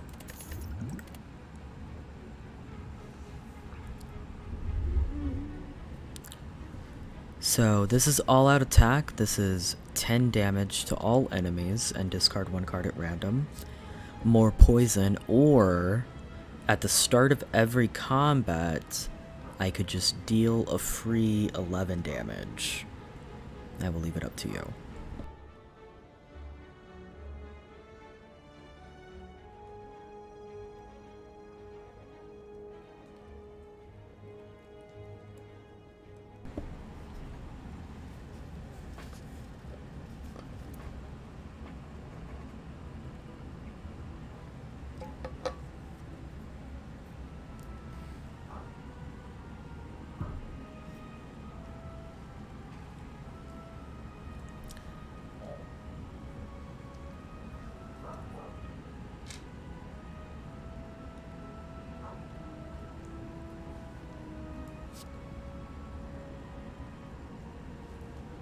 Waiting for the lag to catch up.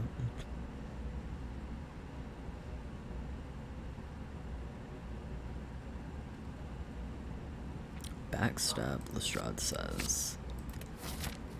Ooh, we're gonna go here, actually. We have a little bit of money.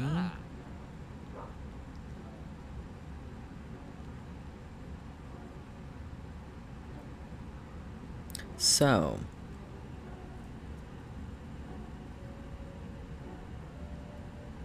nope. It's too late. I saw your backstab message and I got the backstab. So we have exactly one choice that we can make here. And I can start each combat with 1 additional energy, which will allow me to play a couple more cards. I can apply 1 vulnerable to all enemies at the start of every combat. Or I can remove all of my debuffs whenever I play a power, attack, or skill in the same turn. Or when I play those 3 in the same turn. Shush. Or I can spend exactly all of my money on a card called Violence, in which I get 3 attacks in my hand. Or I can do something practical like grab Infinite Blades or outmaneuver.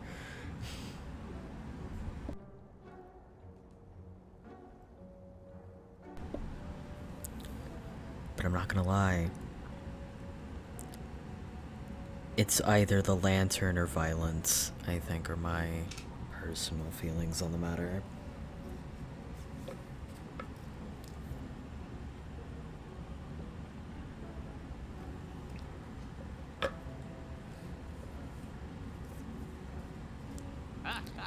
Lestrade says Violence. Violence it is. That is all of our money.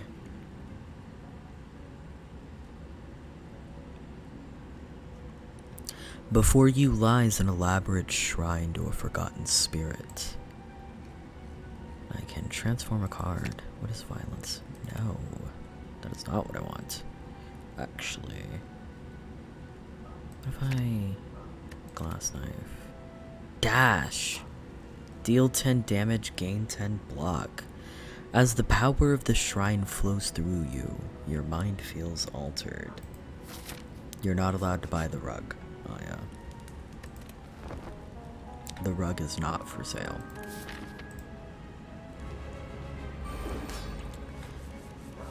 This is the champ, and if you'll take a delightful look, he has 420 health. Before we do anything else,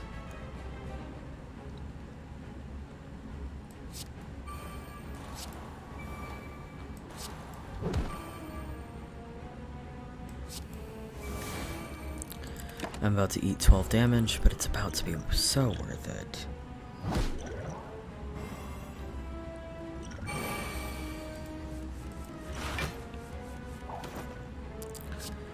We'll gain an artifact, we will use our caltrops, we will apply terror, we will defend ourselves, we will apply poison, we will dash, we will shiv, we will unload, and we will strike.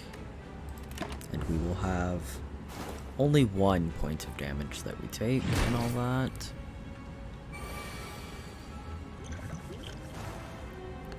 Let's see. We will apply 1,000 cuts, and then we will duplicate poison stab.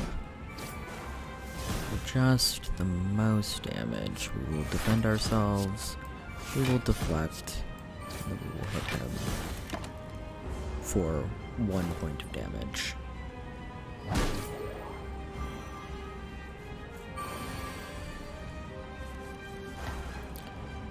We will Blade Dance, apply 3 weak, shiv, strike, strike, shiv, shiv, shiv.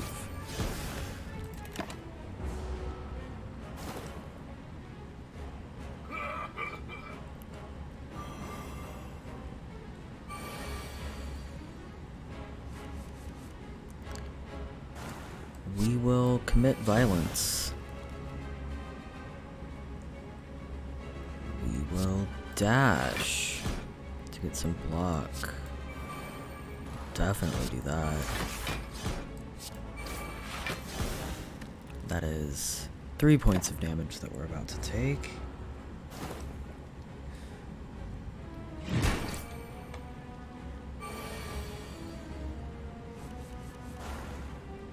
We will Blade Dance.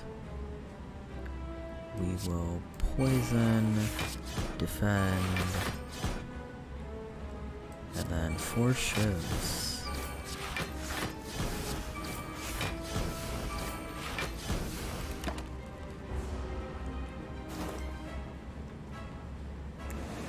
Speedy card draws. Trash Baby Aya shouts violence.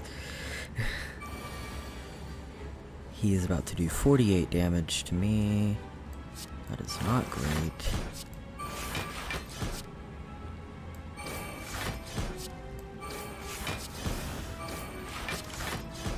I am fully going to die.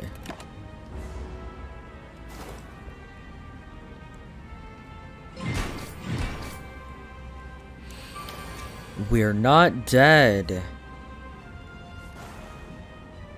Shout out to Lynn, who just followed. We're not dead yet, boys. Add 3 shows. We're going to defend. Give ourselves an advantage next round. Hit him for as much as we possibly can. For a second there, his health bar was 69,420. That was delightful.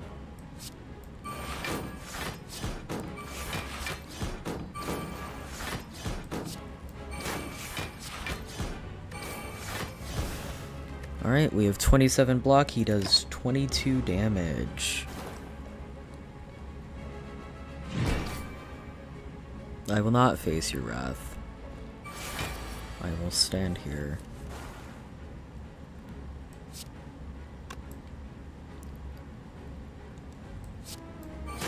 Damage 3 times. There we go. And he dies to poison.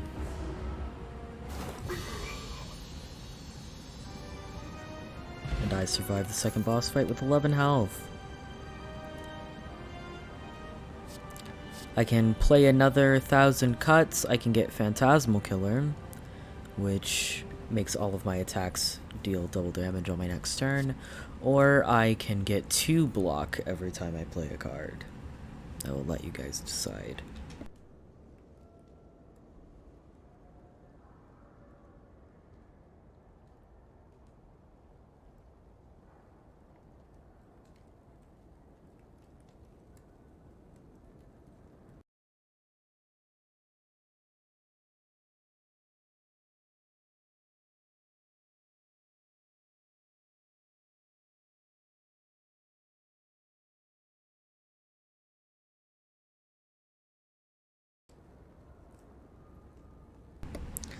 Lestrad's insistence on poison in this game has saved us.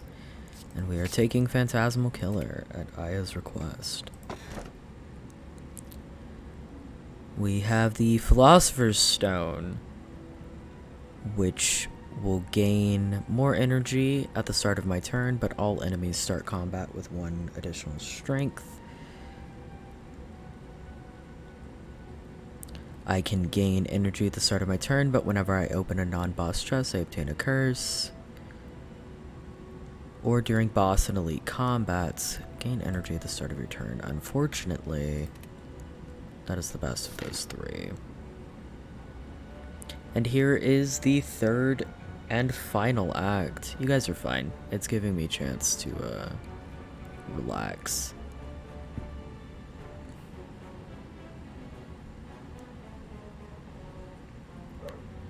I don't think there's a path on here. Oh.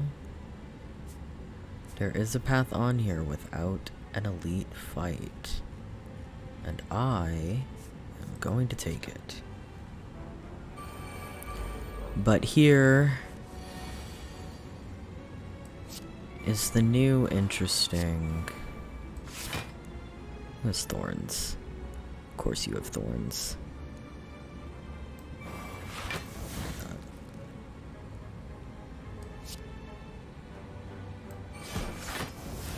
I don't trust whatever it is you're doing.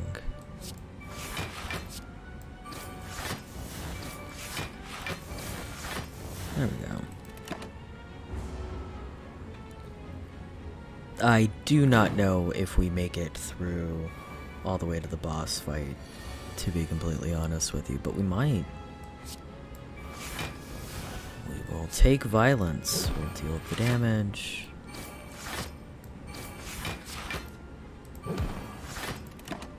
I should have played...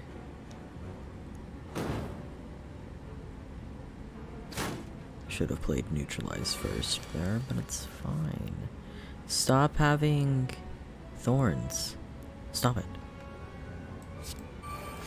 Fine.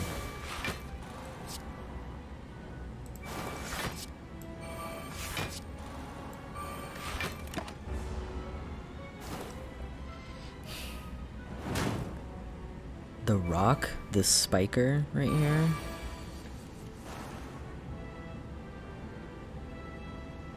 Not quite fatal. Now it's fatal. We did get to the last world. I am very excited that we're here. We're gonna gain 7 block because Lord knows I will need it. As you head upwards, hopping from one floating shape to another, you slip. You begin to fall. While in freefall, you consider your options. Land safely with your greatest techniques, channel the power to survive the fall, or strike a wall to hang on to it. I will either lose violence, after image, or backstab.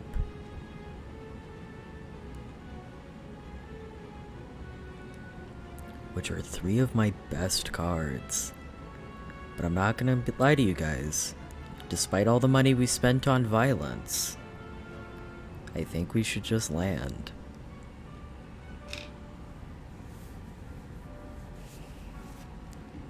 Hello Volshock, welcome to Slay the Spire. We've been making pretty good for ourselves, seeing as every time I play certain skills, other cards in my hand go to 0 cost.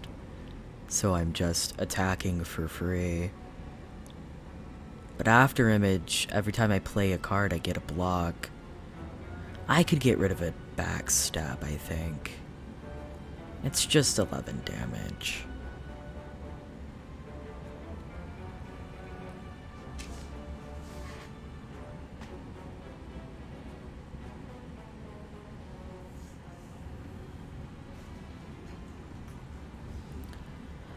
I think we're gonna get rid of backstab. You are able to latch onto the wall and manage to make a short hop onto another stable platform. And we'll continue up here. Oh, here you go, Aya. These are the orb walkers.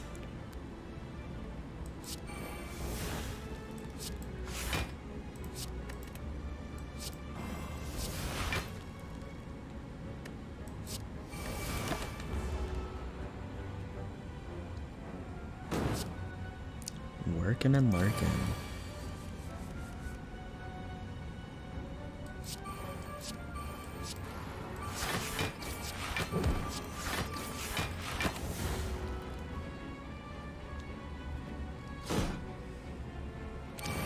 I think that I made the correct choice. Because here's violence. Look at that. There's the poison stab. See? We're fine.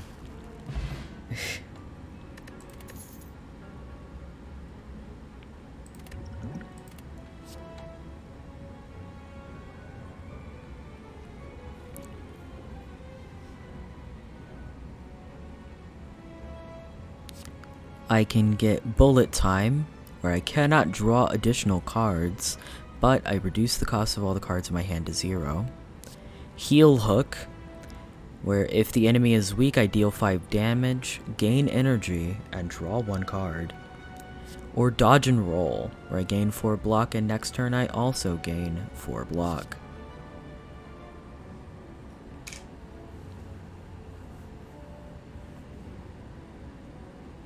Volshock, we absolutely woke up and chose violence. And Aya, you should absolutely get this game. It is an absolute delight. I do love this game a lot. I'm leaning towards heal hook or dodge and roll.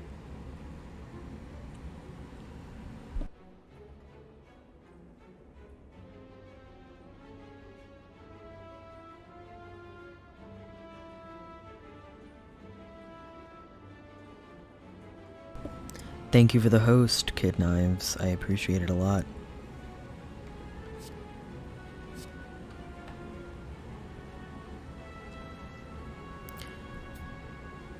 These are very good choices.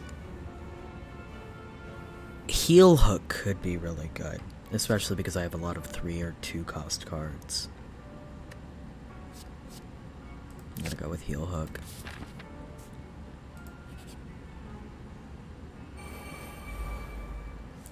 These are spikers and repulsors. What are my innate powers here?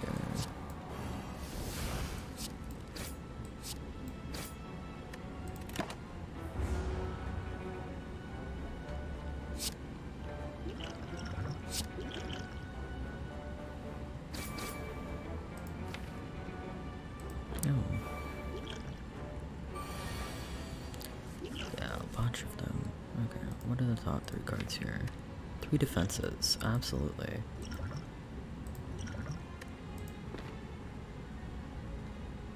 There's 3 defend cards. Excellent. We'll play 1,000 cuts. We'll do that. Do damage. And a dazed in the hand.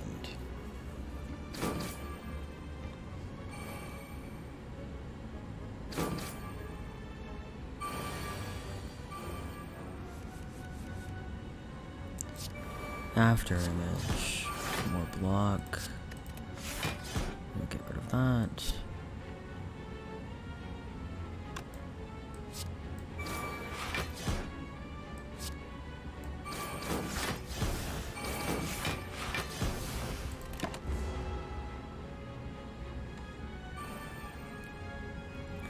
More thorns. Very unfortunate for me.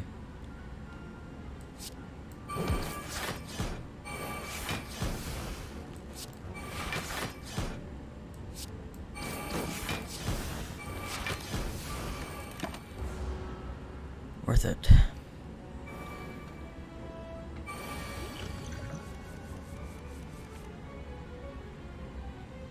Oh boy.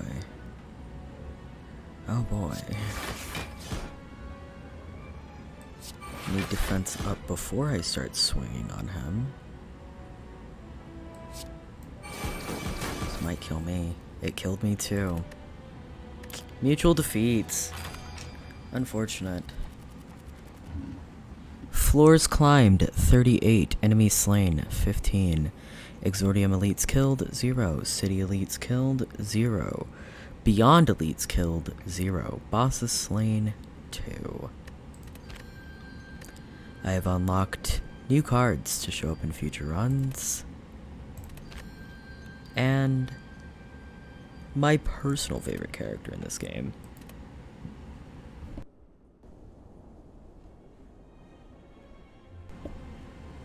Corpse Explosion is very fun. And since we only have about 1 run left,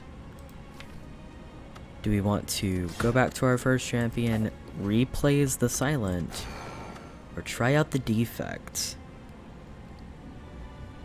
My robot brethren is a combat automaton which became self-aware. Ancient technology allows the manipulation of orbs. Volshock is correct, and the Defect is by far one of my favorite characters in this game.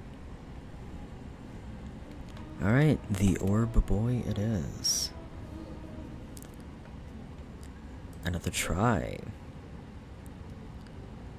And I think we will go with max HP again. That worked out pretty well for us for most of that game.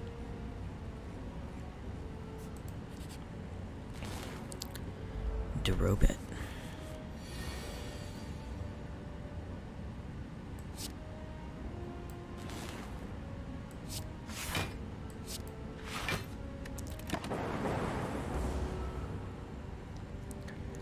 The Silent is a really good character, and I like her gameplay a lot, actually.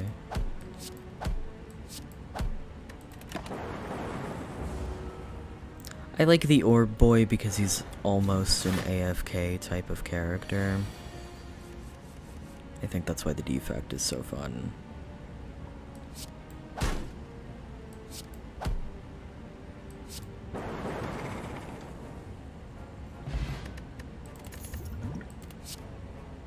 And now we get Boot Sequence, which would give us 10 block innately, Chaos, which would channel 1 random orb, or Double Energy,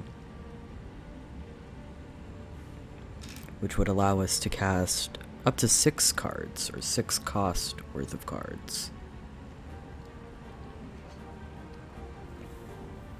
I'm leaning towards Chaos or Boot Sequence. The Silent is actually the first character that I ever beat this game on.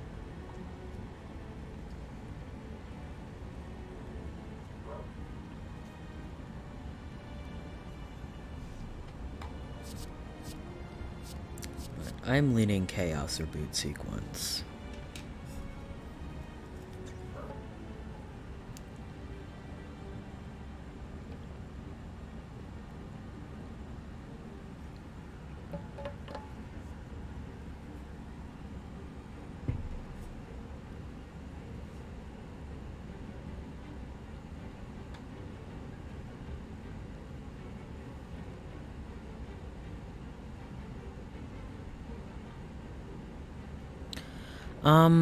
It really depends, because one primary build with the Defect is to build a lot of block and let your orbs do everything, which is why I was leaning Chaos, but we'll do Boot Sequence. Boot Sequence also pays into that. Especially when they're gonna do things like that immediately.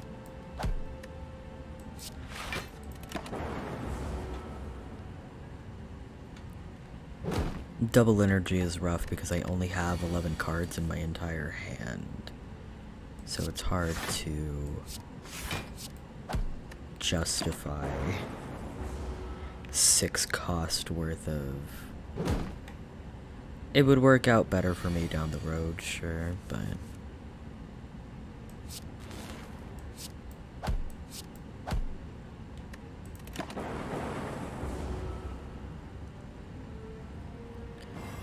Oh, surviving with 2 health.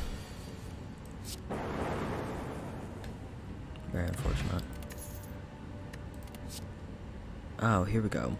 Another boot sequence, Go for the Eyes, which deals 3 damage, and if the enemy intends to attack, it applies a weak or deals 6 damage and channel a Frost. And Frost passively gives me block.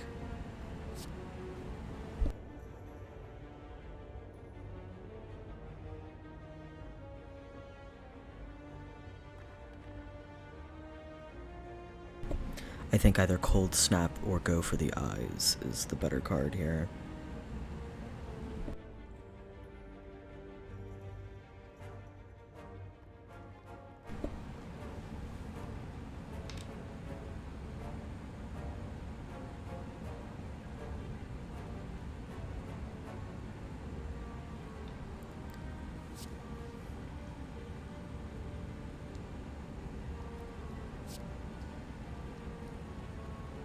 I'm just waiting for the lag to catch up.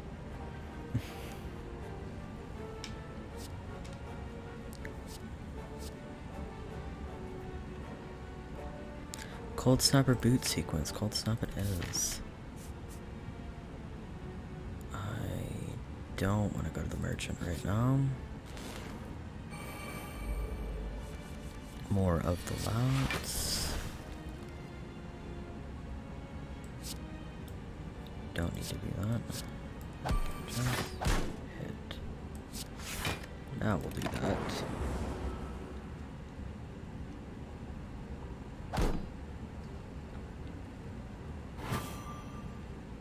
The weekend is always rough, but half the fun of playing this character in particular is that you don't do a lot of hitting.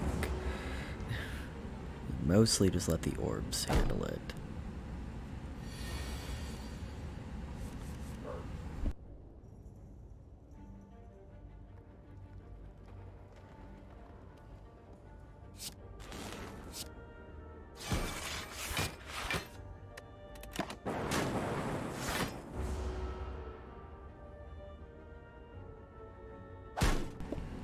I promise you most of those long pauses I've been taking is because I've been chugging water.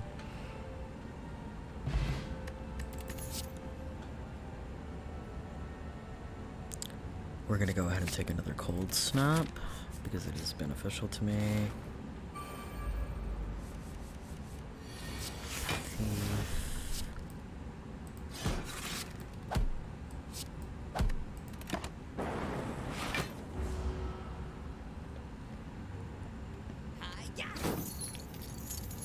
Half of the reason that I wasn't terribly worried about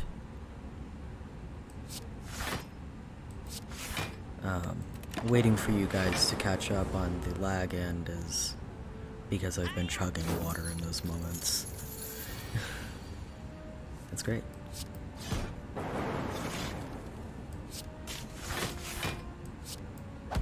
we go. Power potion, I don't really want it. Oh, hologram. Gain 3 block and put a card from your discard pile into your hand, or 6 more damage at another frost, or just 9 block. I think we're gonna take another cold snap.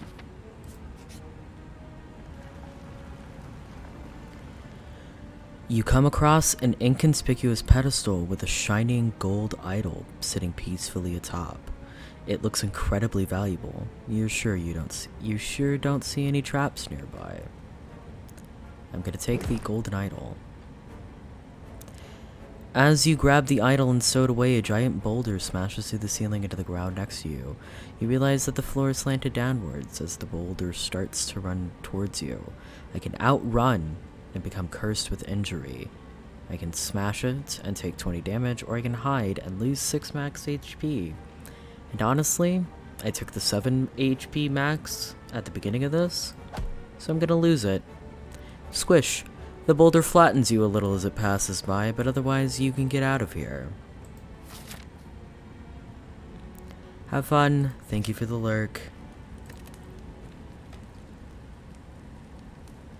We're going to upgrade boot sequence, actually.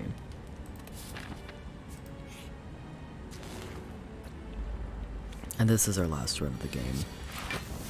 For anybody that just got here or might have been unaware,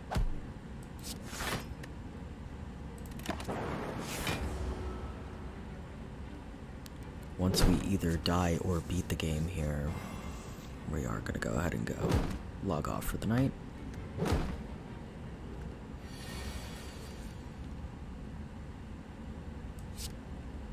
Oh lord. Defend. And a single strike. These are a bunch of small slimes. They're very, very dangerous to me.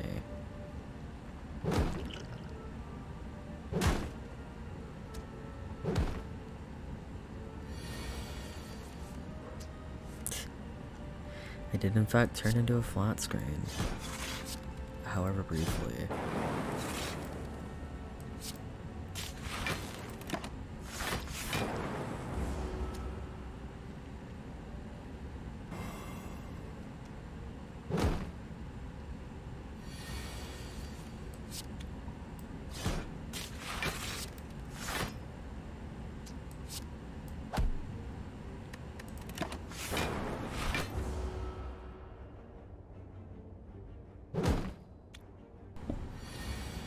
Alrighty. That's him dead as well. Strength potion, very nice. At the start of your turn, trigger the passive ability of your next orb. Loop is fun. Loop is a very fun ability. Gonna go boot sequence. We're going to go cold snap. Another cold snap. And a zap. So why not?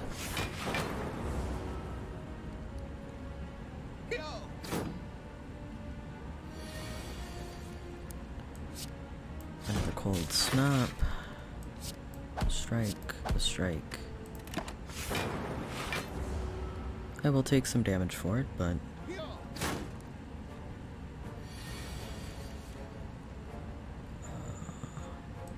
I'm just gonna kill him here. So that's him dead. I can streamline, deal 15 damage, and reduce the card's cost by 1 this combat. Biased cognition, gain 4 focus at the start of your turn, lose 1 focus. Or I can claw, deal 3 damage, increase the damage of all claw cards by 2 for this combat. I don't believe I have other claw cards, I do not. I think I'm gonna streamline.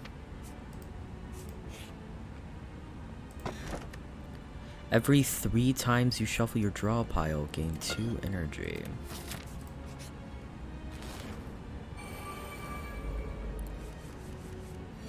We will boot sequence. Strike.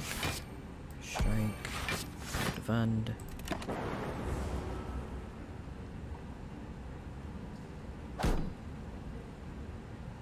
I will still take 2 damage. That's fine. We will cold snap, strike. And I will only take 3 damage for this. But we will kill him. That's what matters. Buffer. Prevent the next time you would lose HP. Very nice. We're gonna come here, we're gonna rest, back to full. And then I'm gonna see what this is. You walk into a room to find a large hole in the ground. As you approach the hole, an enormous serpent creature appears from within. Ho ho, hello, hello. What have we got here? Hello, adventurer. I ask a simple question. The most fulfilling of lives is that in which you can buy anything. Do you agree? And I do agree. That is 175 gold for doubt. Yes, this will all be worth it.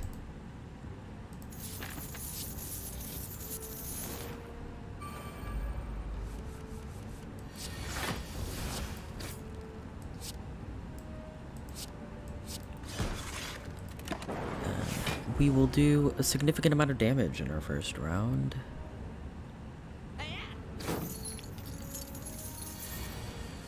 And buffer, strike. On turn, I'll take the weak, because I'm not going to take damage here. And buffer wears off.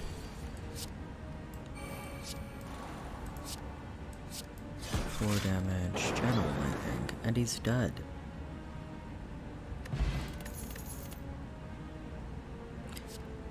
Oh.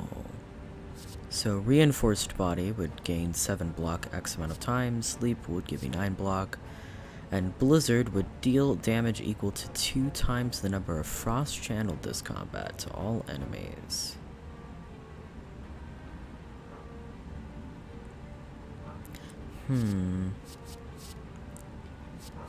Do I have a lot of things giving me energy right now? I do not. So we're gonna take blizzard.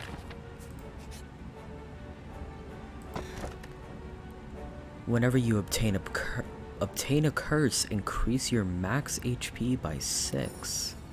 Where were you a minute ago? Less than a minute ago.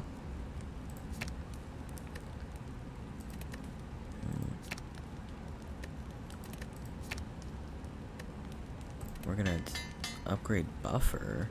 Down. Prevent the next 2 times that I would lose HP. We go boot, sequence, cold snap. I'm gonna do streamline.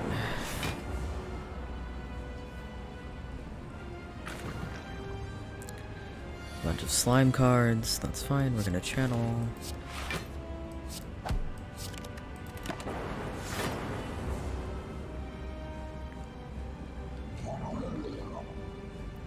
And the terrible thing for first he does that, so we're gonna go ahead and put buffer up. If he reaches half of his maximum hit points, he turns into 2 enemies with half of his maximum hit points. And he does just the most damage. It is very unfortunate. Cold snap. 6 damage, 6 damage. And he's going to split into 2 enemies with 66 health each, which is just the worst. We're going to cold snap, and defend.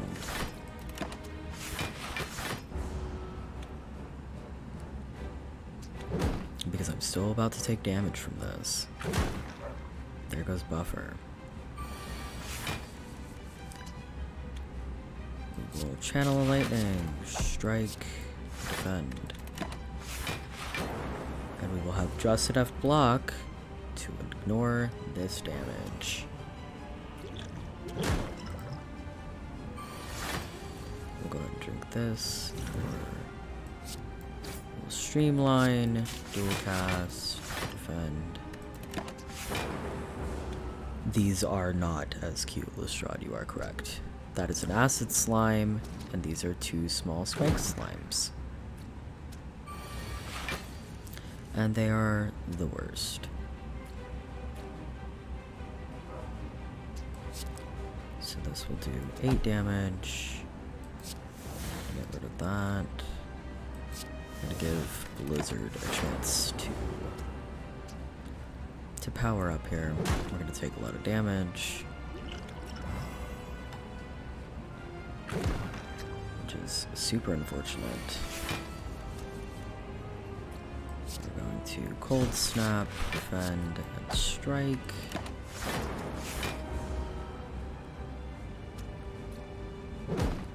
This is as small as they get, I guess. Please quit weakening me. We will cold snap. Defend. Start doing passive damage again. We'll still take some damage, but this is a boss fight, which means we heal after this, which will be fine. We just have to make it through this. Cold Snap, Strike, Exhaust, Slam cards. They are in fact just mean. It's very unfortunate for me.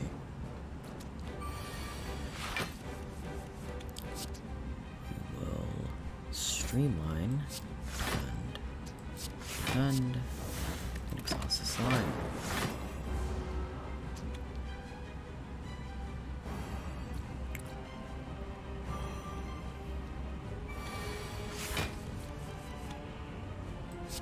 Defend. Channel lightning. Do that.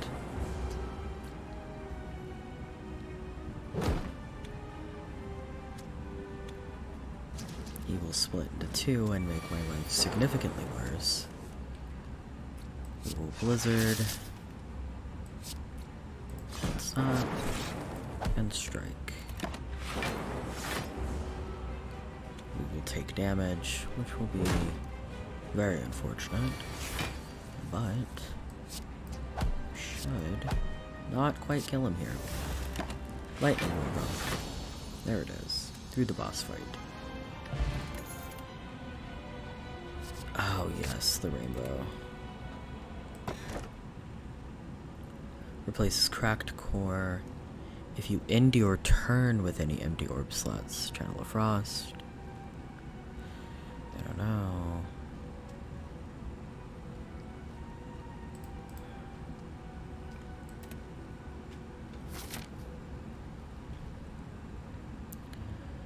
Okay, we're in Act 2.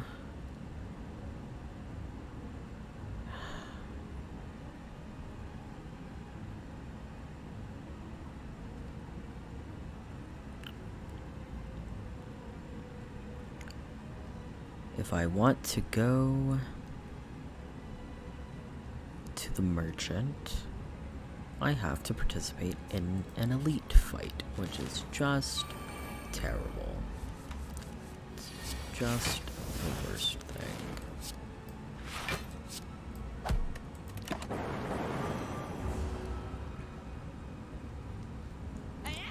But I have so much gold.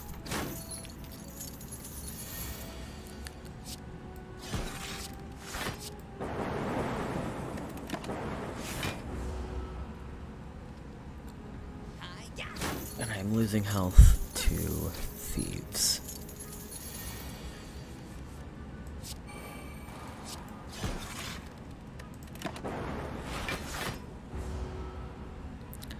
They're gonna run. This is very unfortunate. They're both going to run. How much money does he have of mine?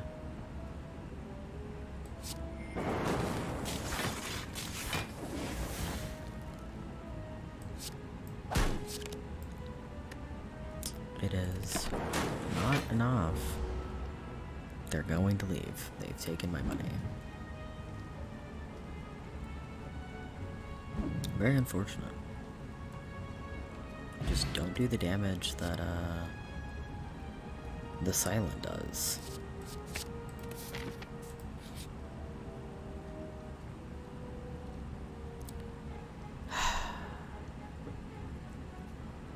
You encounter a group of bandits wearing large red masks. Hello, pay up to pass. A reasonable fee of all your gold will do. I'm not gonna do that. The one time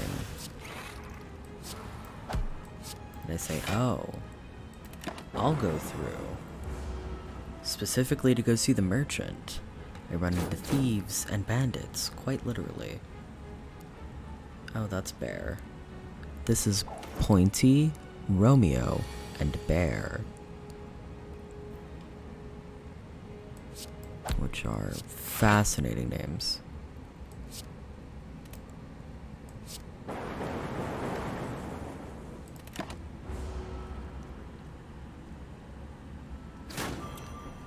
And now it's just Romeo and Bear. I have killed Pointy. It's Cold Snap. Cold Snap and a Channel of Lightning. Because they do so much damage. What is happening? Ow.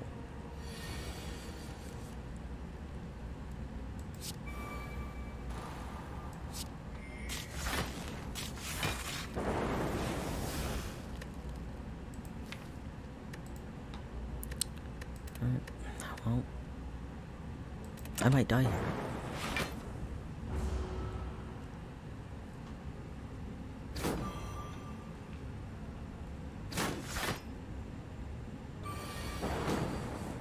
I might legitimately die here, which is extremely unfortunate, actually.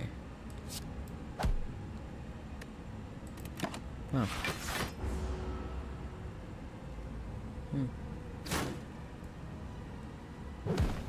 Yep, there you go. Alright. Wow. I was conquered by Romeo and Bear. Floors climbed, 19. Enemies slain, 8.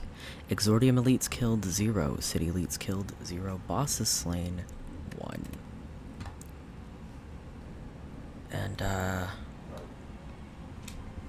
that is going to be my last run of the night. We gave it a good go.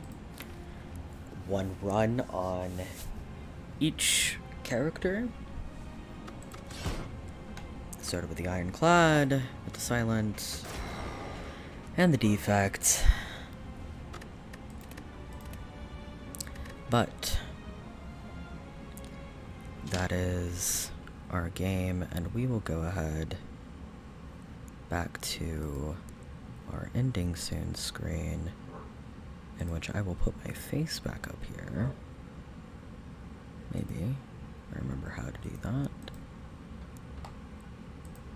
Okay. Oh, I'm huge. Oh no. Don't do that either. Okay. Gonna make me less huge. There we go. So, that was our debut stream. We got a good 3 hours in. We got quite a few follows. I think we had a good run in Slay the Spire.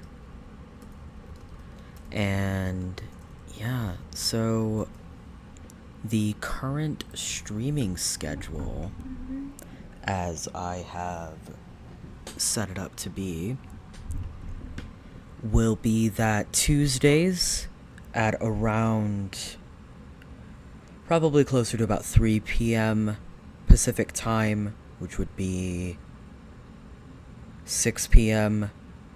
Eastern time, I will be playing through Dragon Age from a completely blind run. Again, these are also games that I've previously played through or beaten in the past, but I want to do completely blind runs for people who maybe haven't played through them.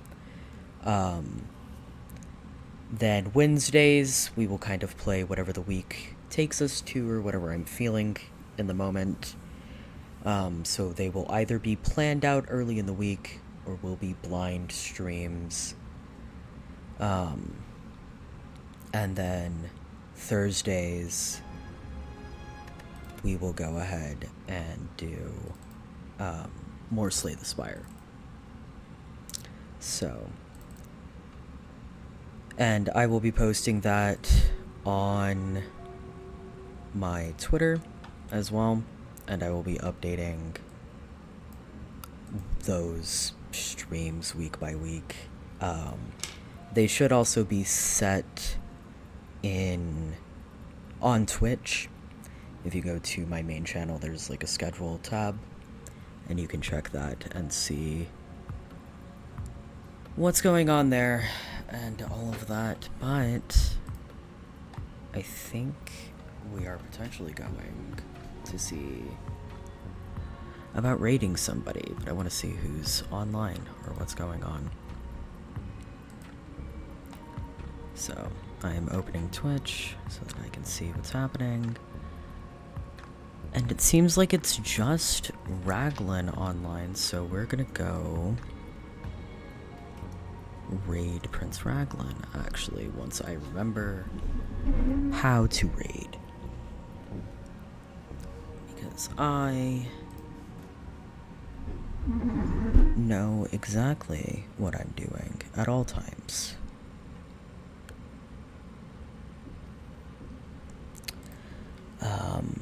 And Raglan is playing Mario and Rabbids Kingdom Battle.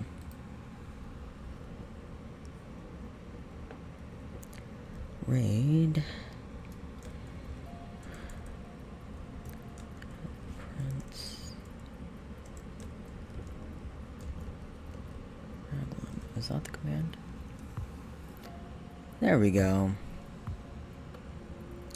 Right. And I appreciate you guys sticking by. And I will see you in Raglan's chat. Thank you guys so much. It means a lot to me that you are all here.